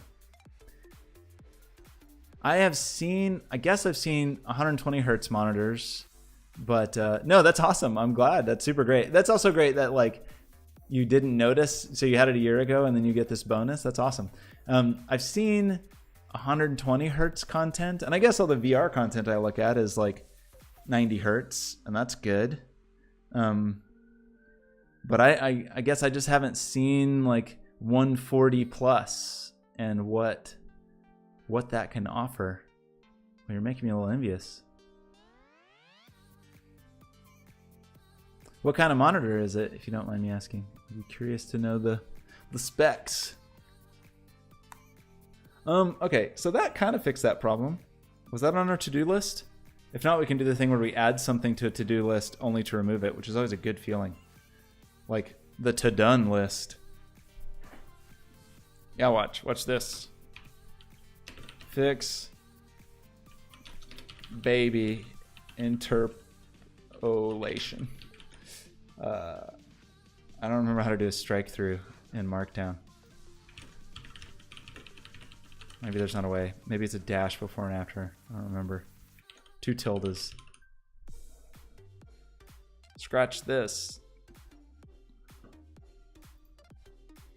Again, I don't know why really. I don't well, I don't know. I don't always have a, oh gosh, how do I say this? I don't like to say bad things about people. I will say I appreciate John Gruber's contribution to the world. That is Markdown. I think that is a good accomplishment. I like the idea of Markdown. Markdown's pretty cool. ROCPG28QR Asus USA. Ooh, it's even G-Sync. Although I did see that NVIDIA is supporting some FreeSync monitors now.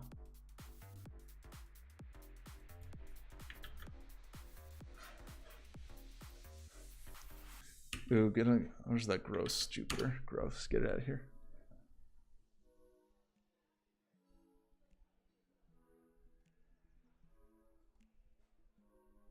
iCare Technology, gamer grade ergonomics. It's a pretty nice looking monitor, nice thin bezel.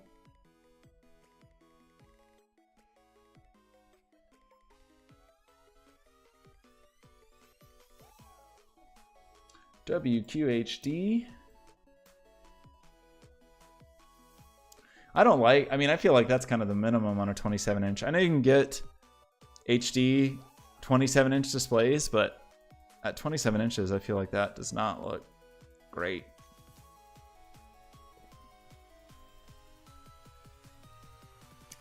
$165. Look, it's got more bars.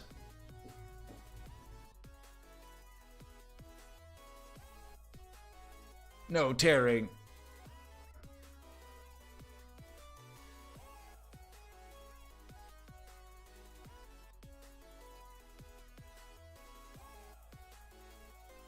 Game visuals on.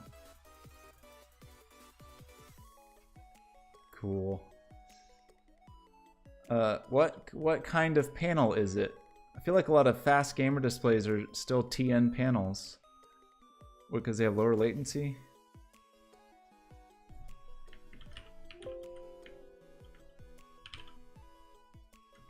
Anybody tell me? Nobody? It's a secret.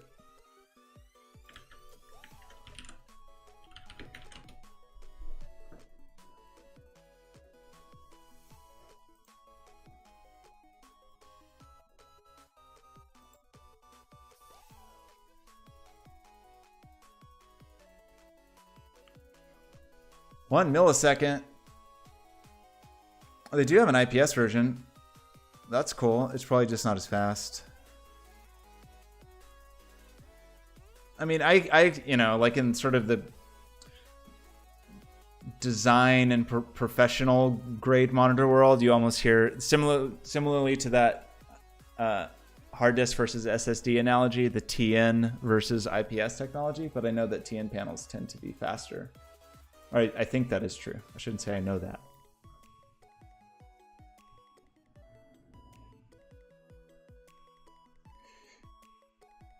So what speed is the IPS one? 4 milliseconds. I don't have all day. Oh, come on. This isn't procrastinating. I'm looking at monitors. It's important research. Look at that latency. Who could possibly work with 4 milliseconds? Disgusting. It's really weird to me when they say 2K, meaning 2560. Because that's like kind of 2.5K. But sometimes people use 2K meaning 1920, when in my mind it should be 2048. But hey, what do I know?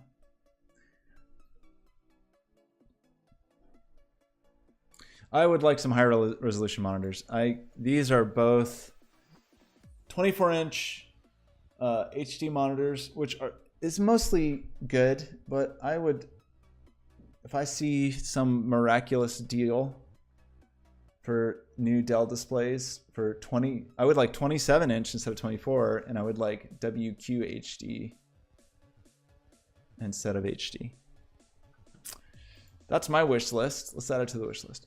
Okay, well, we did a thing, great. We could still improve that baby, but eh. Textures for planets. Do I like them?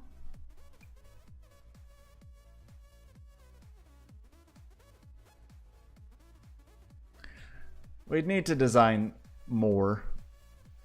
The other ones I probably would just do in Illustrator because it'd be easier to do in Vector. I would have kind of preferred to do these Vectory.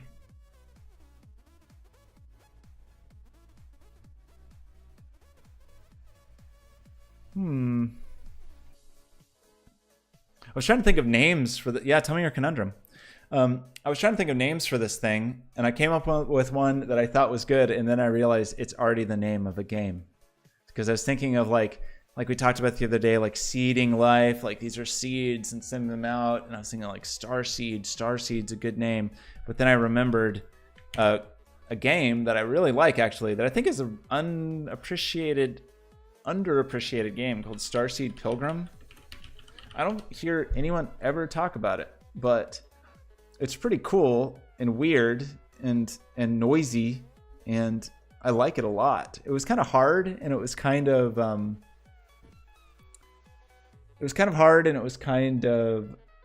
hard to follow at times, but I thought it was cool. Let's watch this video. It sounded cool. It's probably that's maybe the main thing I liked about it, is that it was weird and noisy.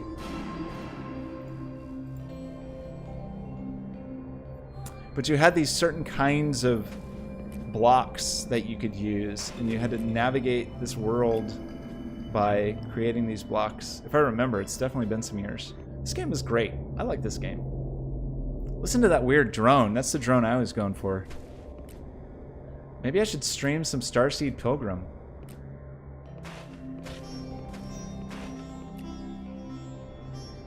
It's so good. It sounds nice. It's just, it's a weird game. Highly recommend it. Bennett Foddy is the Quap guy, right? Is that true? They get a pull quote from the Quap guy? Wow.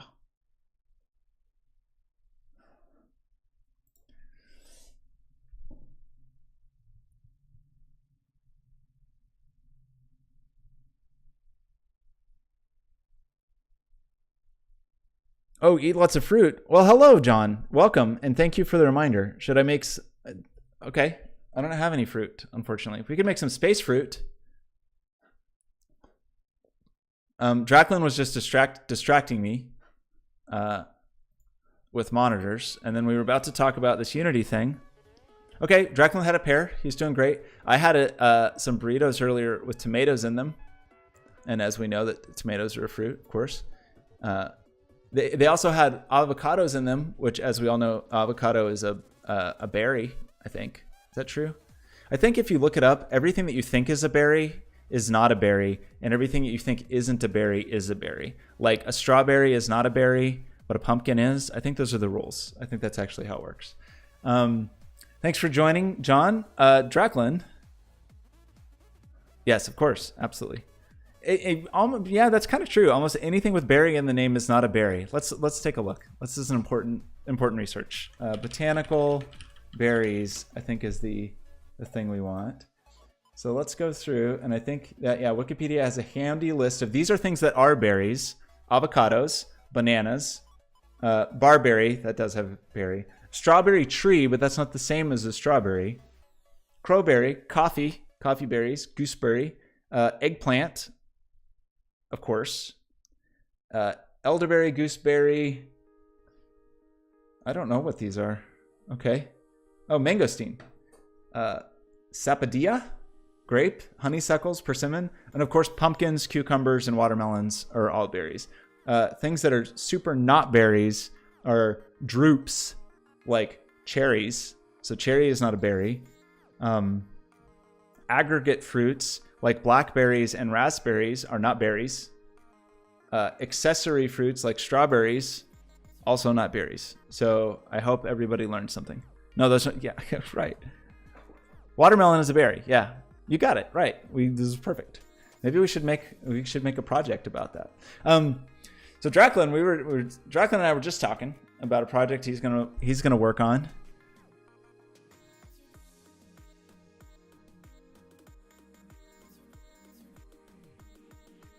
Well, that's fair. I mean, so what Draclin was saying is he wants to dive into a project. He wants to have a networking component and kind of lead with the networking component. So I think that's totally reasonable. I think you got to follow the compass of your interests, and if that is the right entry point, then that's the right one. There's nothing weird about it. Grape is a good berry. I think that avocados might be my favorite berry. Pumpkin's very high on the list, but we're kind of in pumpkin season. When I'm not talking about berries, yeah, we should look at the space babbies. Sure, let's look at the babbies. We've been working on this thing, so I should keep some of this stuff handy, probably. So once upon a time, I drew a drawing. I should just keep this drawing. And that drawing had this like friendly little sun in outer space waving. Ooh, we should add his little speech bubble. That's important. Put it on the to-do list. Speech bubble, or maybe babble. And then I was just messing around in Unity thinking like, trying to think of the next project to stream. And the project was, well, let's try to make this thing in VR and do something with it. And then so we made the sun. We had some raves where you could be the sun. We went through various sort of stylistic iterations on whether or not it would be lit or this kind of cartoony cell shadery sort of world that we landed in. So and then I had no idea what to do with it. And then so of course obviously the next thing was to make the sun spawn weird little baby planets, and then those turned into something that looks a little like sperm, but we're going with shooting star. And then we started making it make noise. So that's kind of where we are at this moment. Let's get in here and launch some babbies, some space babbies.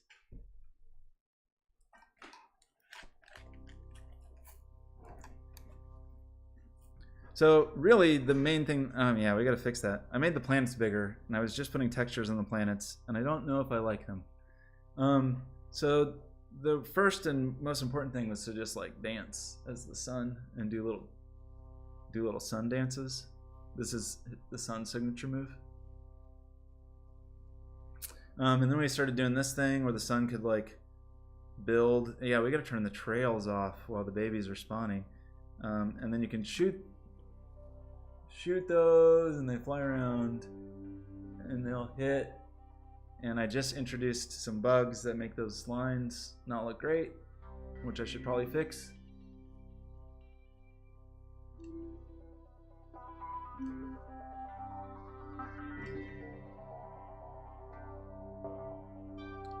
We need new synthesizers, and we need to manage it better when we have a bunch of babbies in the sky so it doesn't get too loud.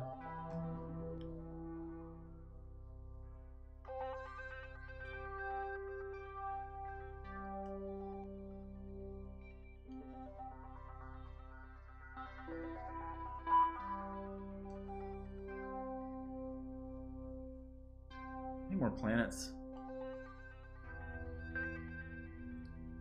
Maybe he should have more kinds of babbies he could make too.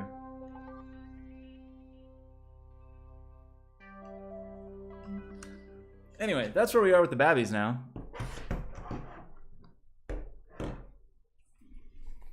It does look like a weird egg. Maybe the planet should hatch and have something in. You see yourself in third person. Yeah, I do that all the time. That's just how I live my life. Yeah, I kind of wanted to try something like that, almost sort of like a puppetry sort of thing. So again, like the first thing I was doing was just trying to make that drawing into something in VR. And then I wanted to just make the drawing dance. And some of these things were just me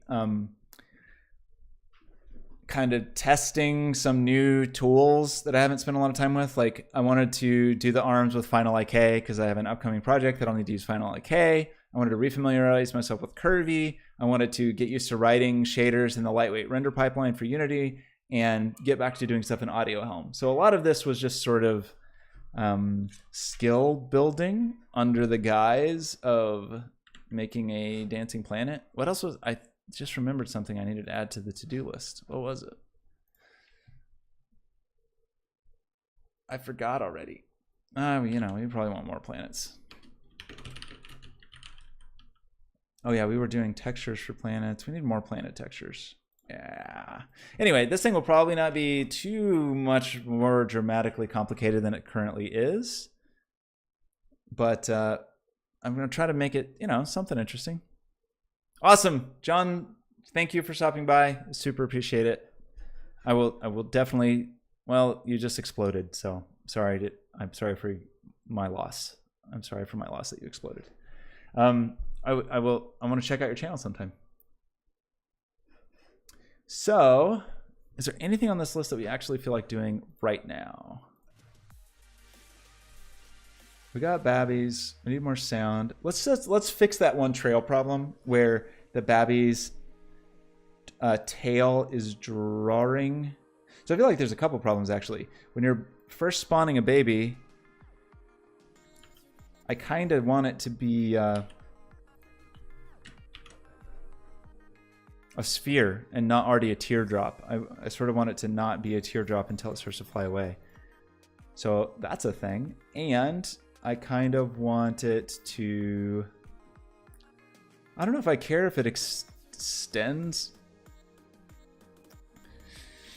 We could do that since we could add a morph. Man, yeah, we should go into Maya and just cause some nightmares for ourselves maybe. So yeah, I think by default, it's just pointing right at my face. Which I don't exactly understand why. Maybe we just oriented it wrong when we made it. But maybe we had to do that because that's the way that it orients along the spline. Surely I did that for a reason. Because it's orienting properly along the spline. Okay, let's look at how that actually works. Because we could probably flip that if we needed to.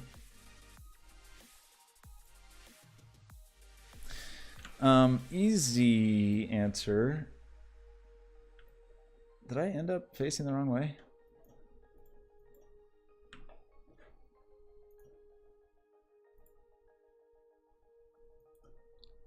Just rotate this 180 and freeze the transforms. Freeze transformations. Is that going to be weird about where it gets placed? I don't think so. And let's send the babby.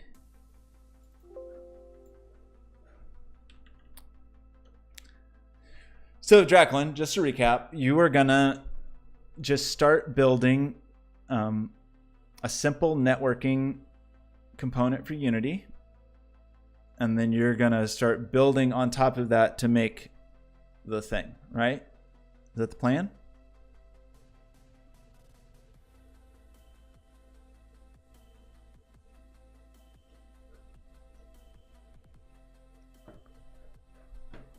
Okay, now the babbies may fly backwards. There's a risk. This looks better because we're not looking at the baby. The babby got back, but yes, the babby flies backwards. But my suspicion is that there's just a setting on that curvy spline follower to make it not do that. Oh no! We just hit 2 hours, meaning Backblaze is going to start any second, ruining the stream. Okay, I'm glad I caught that. I need to set an alarm. Like a countdown alarm to warn me. Or I could just, one day on a stream, we will do the thing where we write an OBS script that just turns off Backblaze while I'm streaming. Okay, anyways. What the heck were we doing? We were going to look at the baby, and we were going to make sure the baby was oriented correctly on the spline controller script. Pretty weird that its direction moved forward. Orientation.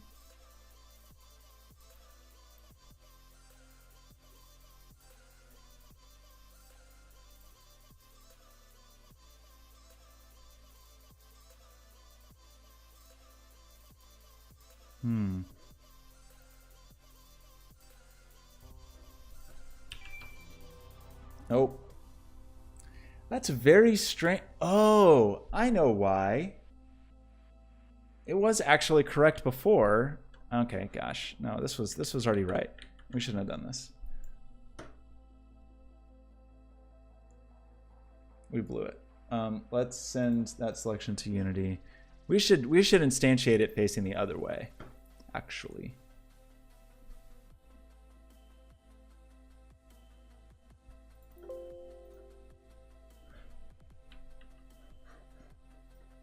So we will just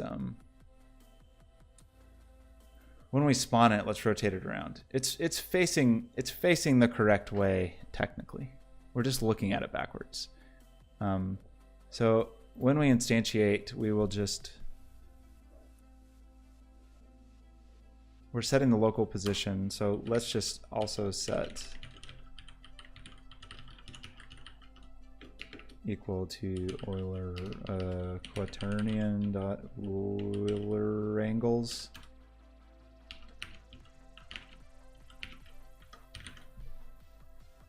Why is that mad? Obsolete. I'll use quaternion dot Euler instead. I'd be glad to.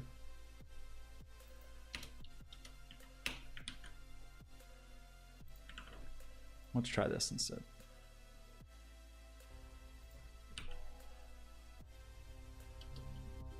Oh yeah, we just have to turn off that weird tangent setting that I clicked without knowing what it does, because that's just how I work. That was this. We want orientation.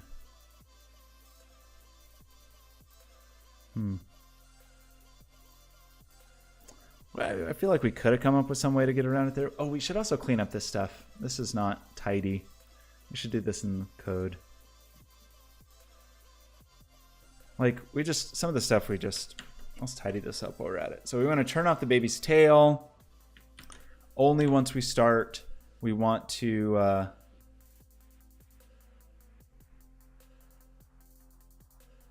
yeah, when we launch, we want to turn on the baby's tail. Okay, so that I think we fixed. The hue we are not currently using. I think I want to turn off the scale for now because we're not really getting much out of that. I don't think it looks super great. So all we do is, that's just stuff we'd want to do in an update loop, which we currently don't want to do anything in an update loop, really. This is our launch, and we call launch on the babby. So that's actually where we want to do all this stuff that we're doing, like we want to enable the trail in here, and in end reached, we want to turn off the mesh renderer. So let's get a reference to that.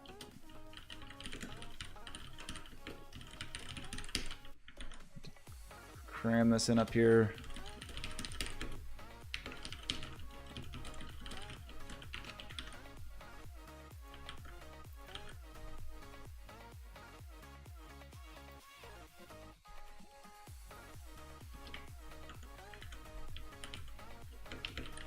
Okay, take that out of this list.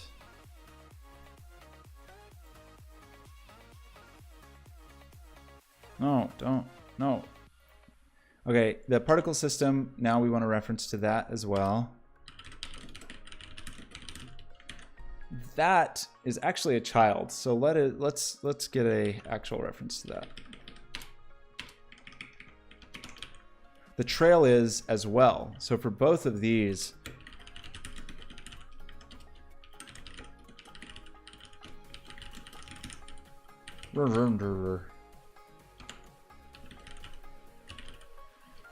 serialized field, serialized field. Okay, so the particle system, we will want to emit 32 particles when we boom. Main.emit? No, can we just emit from here? They changed how this worked at some point. Okay, cool. I think that's all we need to do. Let's just cram a magic number in there. So that is one thing we want to do. So now we don't have anything in the inspector, because like I described the other day, I think it's handy to do this and it's easy to do stuff like this, but I think it's bad for like long-term project maintenance. Either, I guess my opinion would be either you should do everything in the inspector with exposed events like this, or you should do nothing, and that you shouldn't do a mixture. And we have a mixture currently, and that I think that just makes it harder to know what's going on at any time. Not just for somebody else, but even for just for myself when I'm trying to figure it out. So the first thing we will want to do when we launch, we want to turn on the trail renderer. And we don't need to worry about turning it off if we just go in here and turn off emitting. And then we will need our two references for the particle system and the tail. That maybe does all the stuff. I almost certainly did something wrong there, but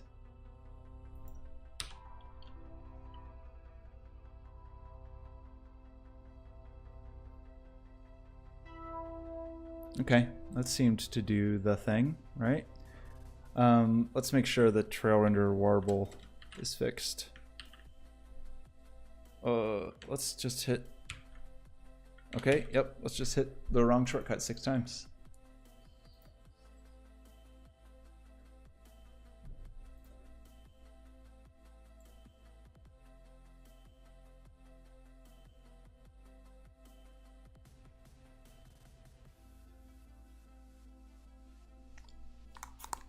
So Draclin, are you gonna you're gonna use, did you say new Unity multiplayer stuff? Is there new stuff that I don't know about? Okay, we have no tail here. We're now looking at the right side of it, so I think we're pretty good here as far as the baby. It's very angular, but that's how we built it. We could smooth that out if we wanted. Why is it that angular? We can still cause problems by doing that.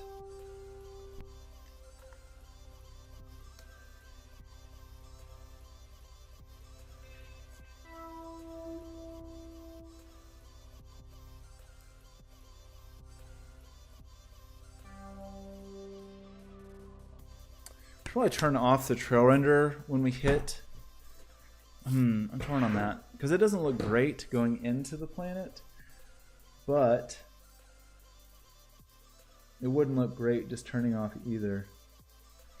We almost want some kind of soft particle effect on the trail renderer, which I have not written that kind of thing before, and I don't even know if it's quite possible. Like, it's a very particle-y thing.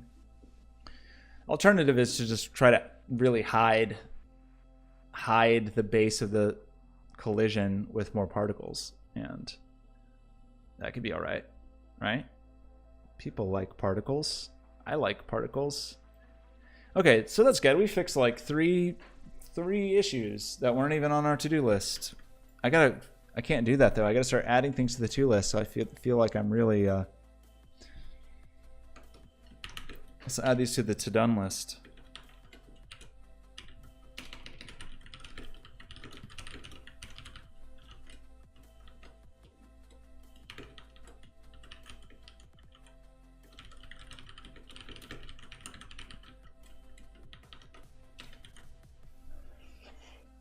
So the speech bubble could be kind of funny. I do sort of want it flattish. I don't know quite what our son will say, unless anytime a sound happens, he'll just have some little comment.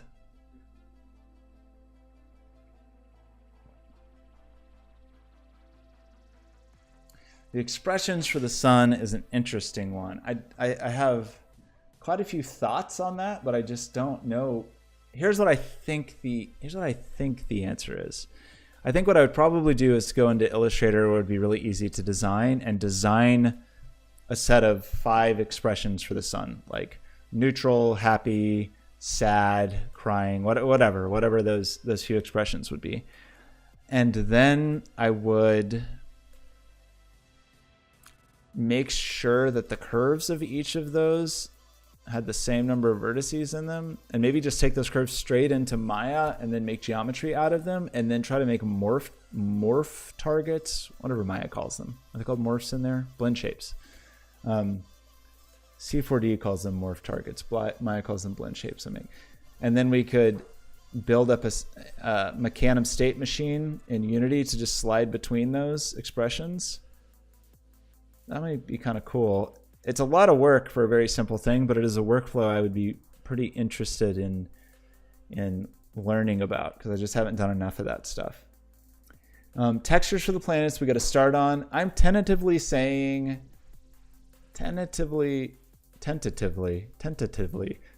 saying that I like the textures because I like that little bit of extra life they give the scene. The name, I blew it on because I tried to name this thing the name of a game that already exists that I really liked, and that name is way better anyway. Starseed Pilgrim, that's a cool name. We should play that on stream, I think. I'm trying to decide if I want to play Resident Evil 2. I sort of thought that I wasn't going to pick up a game until Metro Exodus came out, which, man, it's not even going to be on Steam. What a kerfuffle. But maybe I'll play RE2. Maybe I'll jump in tonight and scare myself a little bit. And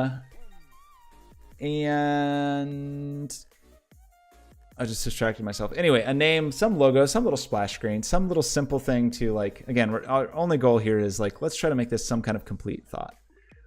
If the speech bubble could help with that, then great. If not, I think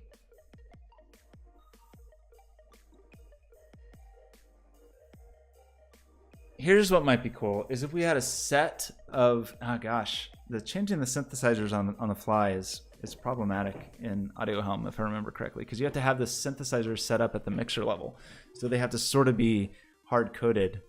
But we could probably come up with some way. Anyway, what I was imagining is that you'd have, as you were making the baby, you could hit the primary button would launch it, but the secondary button would change colors on the baby, and change to a different synthesizer. So you could sort of switch which synth you liked as you spit out your baby. And then maybe there's more planets. Flesh out the environment a little more. Maybe have it a bit behind you. We need to expand our star field is a thing I do want to do. And that may be all this thing is. I don't know that I wanted to get. I don't know that I want it to be a ton more complicated. Like, you could imagine having a little more agency in having some way to determine which planet you want to seed. You could imagine that the act of seeding a planet would change it over time. Like, there's lots of things that could be done to this to give it sort of a gameplay arc. But this started as such a simple little one-off experiment and learning exercise. I don't know that I really feel the need to do that. I don't know. I'm definitely coming up to a time where my schedule is going to get more dense and I'll be working on stressful things, and little goofball side projects will be one of my escapes. And so I don't want to turn this into a stressful thing. Look how cute he is. Although I'm still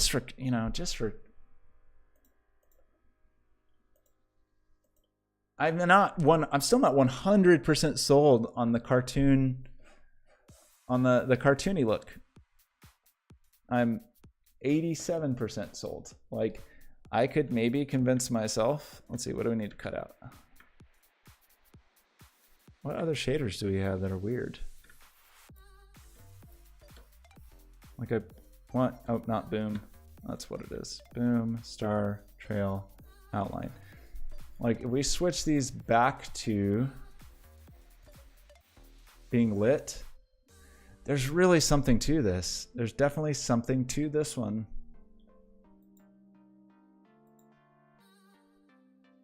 That I kind of like. Ignoring the polka dots. Oh no, now that I really screw up, am I never going to be able to go back again? So that was, the simple lit was not so, I mean, I don't know. I kind of like it. Maybe we need to go back to that. Maybe it's a mode. Maybe we should just put a toggle on our shader to. It's like one line of code that does the tune thing.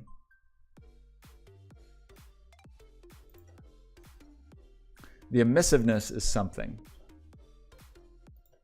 and it looks kind of good on the planet. I mean the pluses. I'm kind of into the emissiveness on the pluses.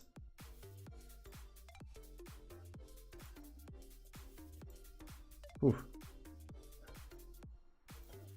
Only if the emissiveness matched the color. Like we could come up with that though. We could come up with that in our shader.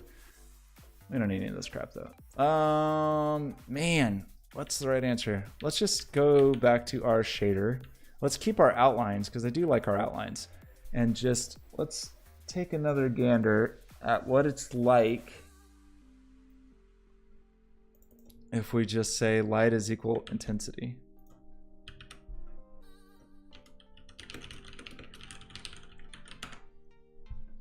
Looks bad. Why is that true? I mean, it looks kind of cool.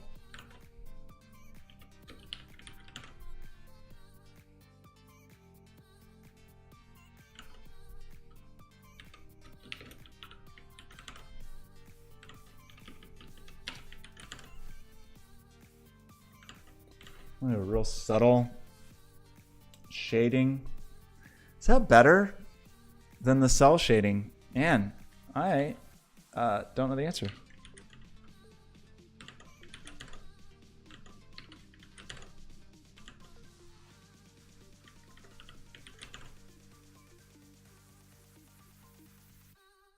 Something kind of charming about it.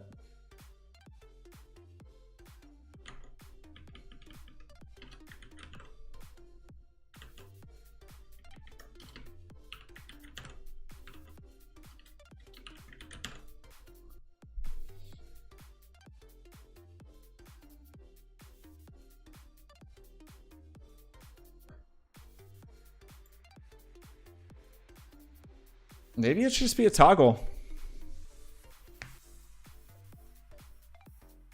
That would be easy enough at the moment. I mean, it could be... How would I want to do that? I thought there was ways, let's see, to add...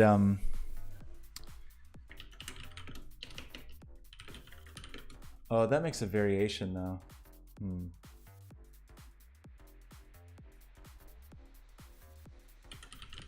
Like where you can have a, yeah, macro. We want our own though.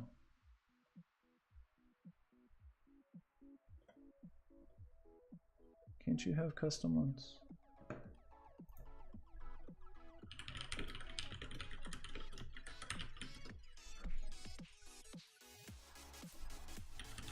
Not macros, just like a define. Yeah.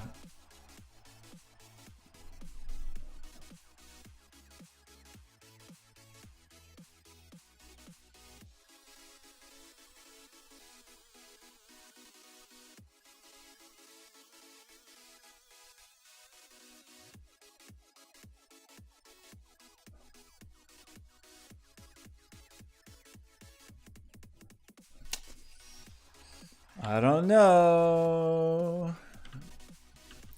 At this very moment, I think I prefer the shade, the cell shaded-ish one.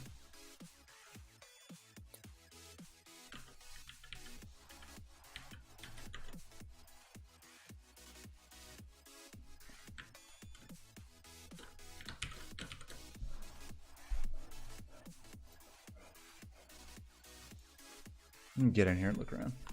We gotta look at the Space Baby when it's lit. The thing that would be kind of nice about this mode is we could way more easily justify glowy post-processing effects. Because the post-processing looked like nonsense on the cell shaded one, because that's just silly. Why would you post-process the cell shaded thing for glowy purposes. But I think you could maybe justify it here, like some bloom.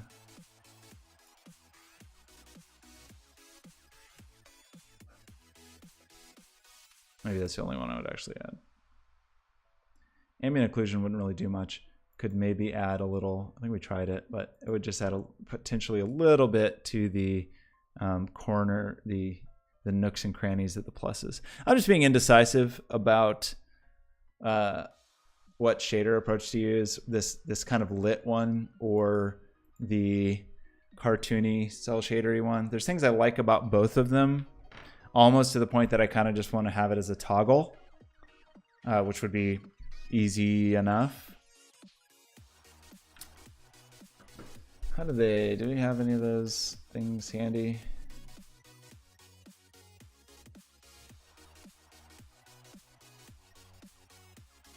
You can just make it like almost a bool or something, or even lerp between them. Actually, we could give those lighting values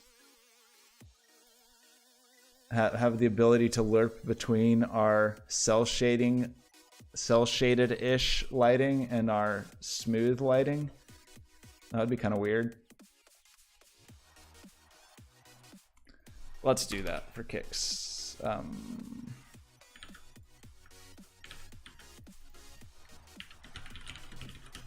So Draclin, I want to know more. I want to know more about your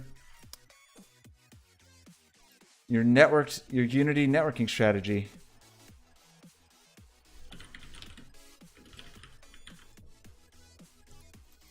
So what I would do is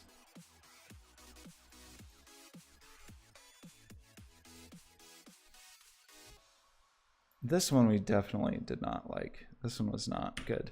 We really want these two, which this is like tune light, and this is plastic light, or whatever we're going to call it.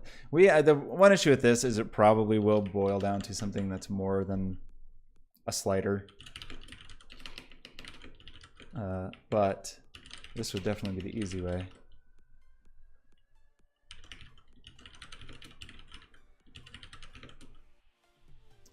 What did I call that? Shading mode?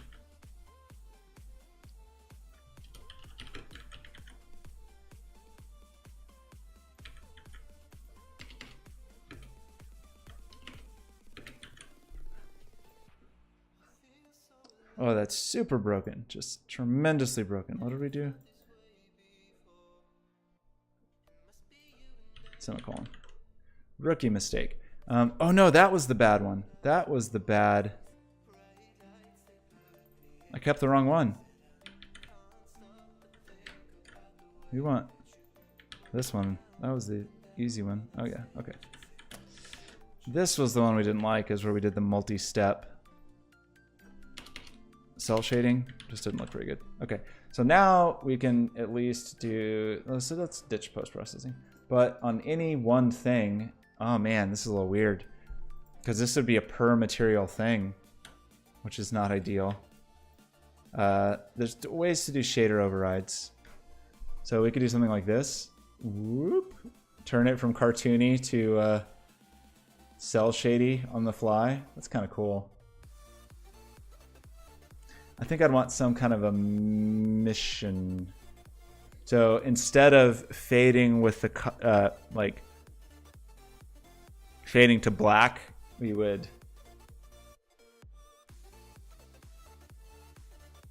kind of like it in between. Whoop. So the issue with this is we would not want to do this on every single material, but Unity has this broad shader override thing where you can just override a single variable as you like. And maybe we would do that and add a really simple toggle. And I don't like, I normally think that's a really bad strategy. Sometimes I think it's a good strategy. Sometimes I think it's a bad strategy. Where if you're undecided about some aspect of your project, like you could go to path A or path B, it's so easy to just spend a ton of time being indecisive. but it is also in the long term not great to try to say, well, I guess I'll just build both paths, because that's untenable and you're not going to do as good a job in either case. But I do like it in terms of saying like, well, I'm going to just start, because I don't know right now which path is the right path. I'll just pursue both paths. And then generally I find one is going to win out over the other. Just if you put just a little bit of work in both, you'll figure out which one is the right one. But this one is like, I don't know. There's just two approaches to this that I feel like I kind of like equally for different ways. And so for now, I'm going to keep both of them, I think. I think that's the answer. All right, here's what we're going to do. Pull down the new Unity multiplayer sample project. Got it. Study. Got it. Make your own project. That sounds great. And to be clear, then you're thinking this will run as like headless Unity server somewhere remotely, or for now you're not even worried about that. You'll just run everything locally.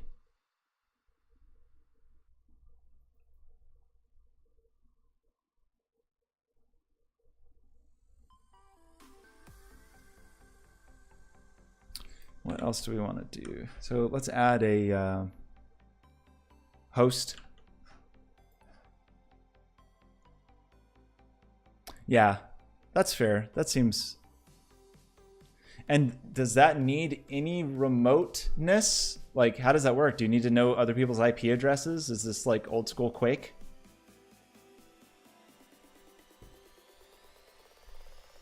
There's no discovery in that scenario, right? Unless maybe you're on the same network.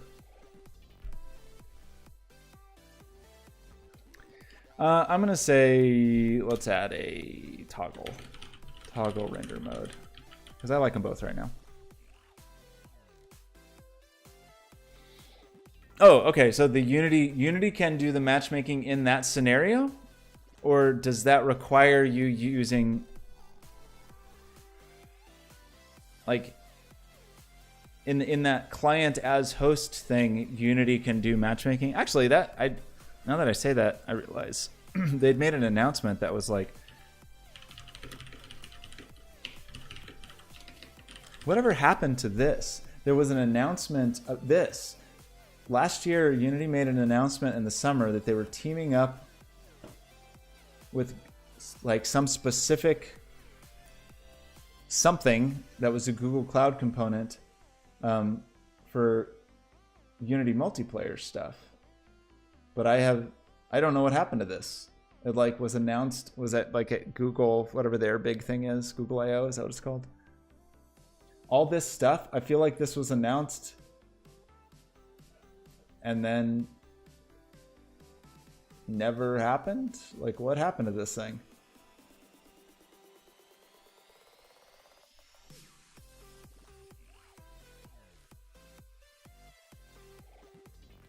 Got it. Are you gonna use Steam? You're not gonna go to the Epic store?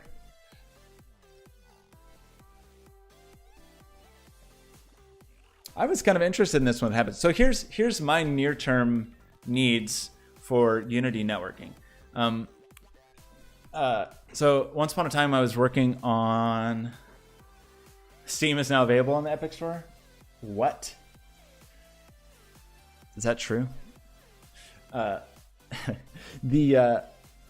of the research I was doing at NYU for their HoloJam project in their future reality lab was these networked small-scale local VR experiences where at the time everybody had on Gear VRs, and we had this enormously complicated, expensive motion tracking system, right?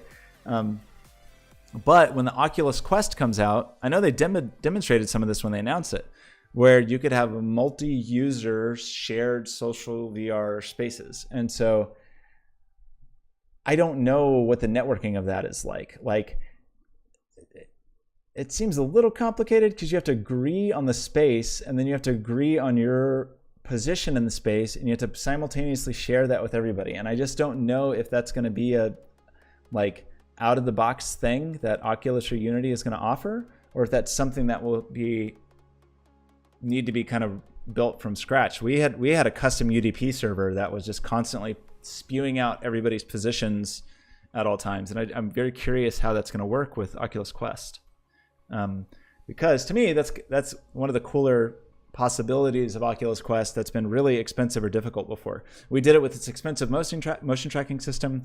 We did it with some cheaper forms of tracking. We did it like at least some users using Vive lighthouses, that kind of thing, but this thing where each headset just knows where it is in a space, it seems like then it just becomes a networking problem of how do you let everybody else know. So I'm really curious. Yeah, I guess if you can, that's what you have to agree on, right? Is like truth. What is the truth of this space that we're in? And that's relatively easy to do. It's very easy to do with an expensive mocap system. Pretty easy to do with a Vive, or anything that's like an outside in sort of tracking. It's easy to share that stuff because you can have one sort of record of truth that's connected to that system. But when each headset is responsible for telling every other headset, I'm just curious what the networking solution is going to be. Like we used UDP for that just because UDP just supports kinds of broadcast that are really fast and cheap that TCP doesn't, because TCP cares if you get a packet, right? TCP's concerned with like, hey, I sent you a message. Did you get it? What did it say? Can you read it back to me? Like TCP cares that a packet came. Whereas if you just want to spew out positional data and it doesn't really matter if 1 or 2 frames of it gets lost, UDP made that faster and easier. But I don't know. I'm curious what their solution will be. Because it's not just on connection, right? Like, yeah, it could be I connect and you know where I am when we connect. But if we're both running around and moving in the space, then it gets more complicated. One of the things that was cooler about those outside in kind of solutions was that you could put trackers on arbitrary objects. They called it proptics, and they would have these custom weird little antenna kind of tracking rigs with ping pong balls on them, or the IR reflective balls that the mocap system used, and you could just stick it on a table or whatever, and then that table is suddenly a citizen of your virtual world and can be moved around and operated in the same way. So I don't know quite, and you can do that with Vive as well, like little custom Vive trackers. So these inside out tracking solutions are going to be a little weirder for that, and I don't know how that's going to work. Could be cool. Okay, so. Well, Dracula, that sounds awesome. Are you going to stream? Are you going to stream your work on this stuff? I want to know how all of it works. Am I working towards closure on the Sun project? Yeah, I just want it to be just a complete thought. That's all. That's why I started making this little to-do list today as I was going, of like things just to say it's a complete thought. I don't know that I would like to. Okay, that's fair. You can watch me stream. That's fair. Very fair. I kind of would I definitely want to get something ready for the Oculus Quest launch, because there is people have varying degrees of confidence. Right now, I'm like 50% confident that the Oculus Quest could be huge, like enormously huge. And the more I see headlines from like middle ground tech press, maybe not like hardcore, but like these things where you see people saying things like, oh, the Oculus Quest will be the Nintendo Switch of VR, whatever. Even if it's not good, if that's what the narrative is, a lot of people might buy it. So I'm interested in getting some things on that platform. And my options at this moment are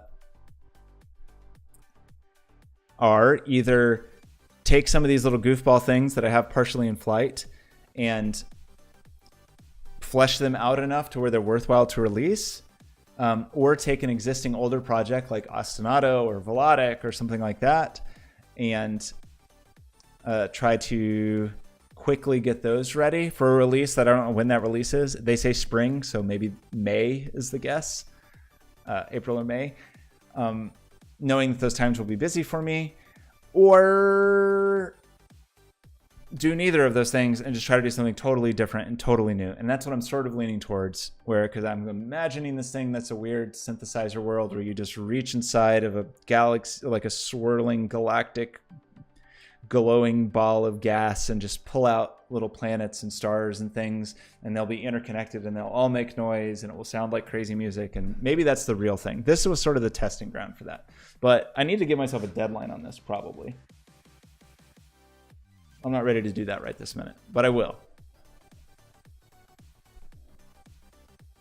You need at least 2 Nintendo Switches to strap to your face if you want to experience VR. How to get so good at talking to the camera, what to experience there. If there's, I maybe talked about this before. My secret fear deep in my heart is that the thing I'm actually good at is not making things. It's just talking about things. Like, it hurts me to even say that. That's my fear, is that I'm actually better at talking than I am at making things. It might be true. As far as talking to a camera, I don't know. I just pretend that's you. I pretend you're a little robot that lives in my house that just looks at me cold and unblinking. I've done I do like talks and workshops and teach classes, and once upon a time did like stage performance stuff. So pretty comfortable with talking like that. Encode Games, you're supposed to be streaming right now. Are you late? Are you talking to me while on your stream? You're supposed to be, what are you learning today? Jobs? Burst compiler? Now that you're an expert on ECS? What's the topic? But yes, to summarize all of that, we need to finish this thing in some way, which may just be to try to check off the things on the to-do list while trying simultaneously to not add too many new things to it. That's the strategy. I also realized, so the main problem is on my YouTube channel, I keep uploading these videos and the thumbnail always looks the same because I've been working on the same project. That's no fun. That's boring.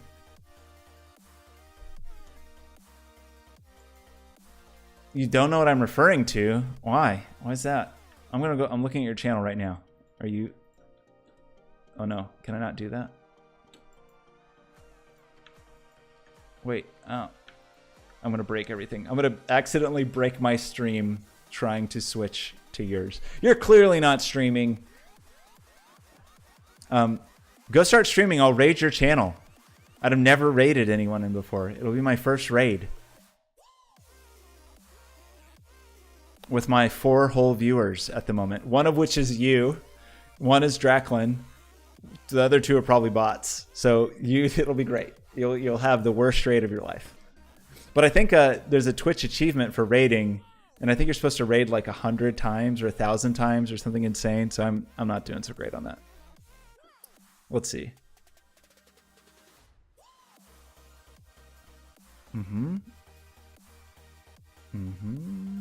Stream for 2,000 hours total. Some of these achievements are insane. So let's see. The highest on the list of Twitch achievements is to wait. Oh no, I left my chat. I left my own chat to go shoot. Okay, did anybody say anything? Man, we blew it. Okay, wait. I've never raided before. How do you even do it? Pick a live channel to raid or host.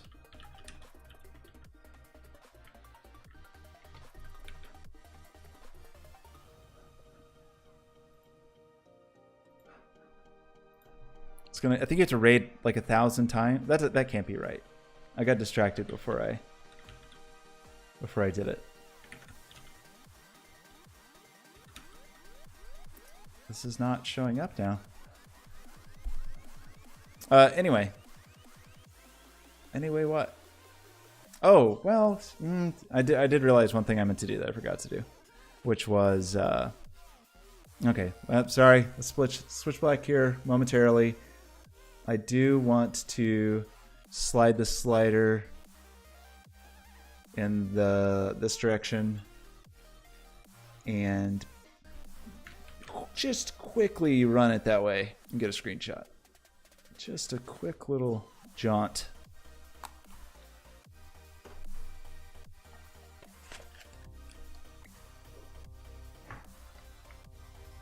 You know, just in a good screenshot like this. Great.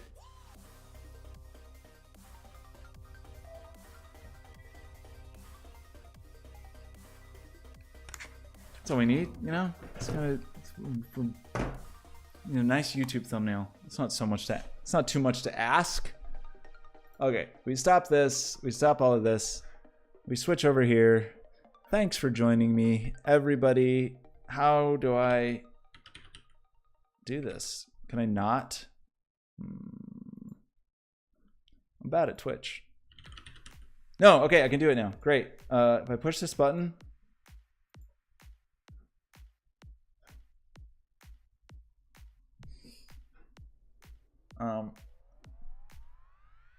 Is it over? Wait, no, I'm rating. I'm rating. It's about to happen. I push the button. I'm rating.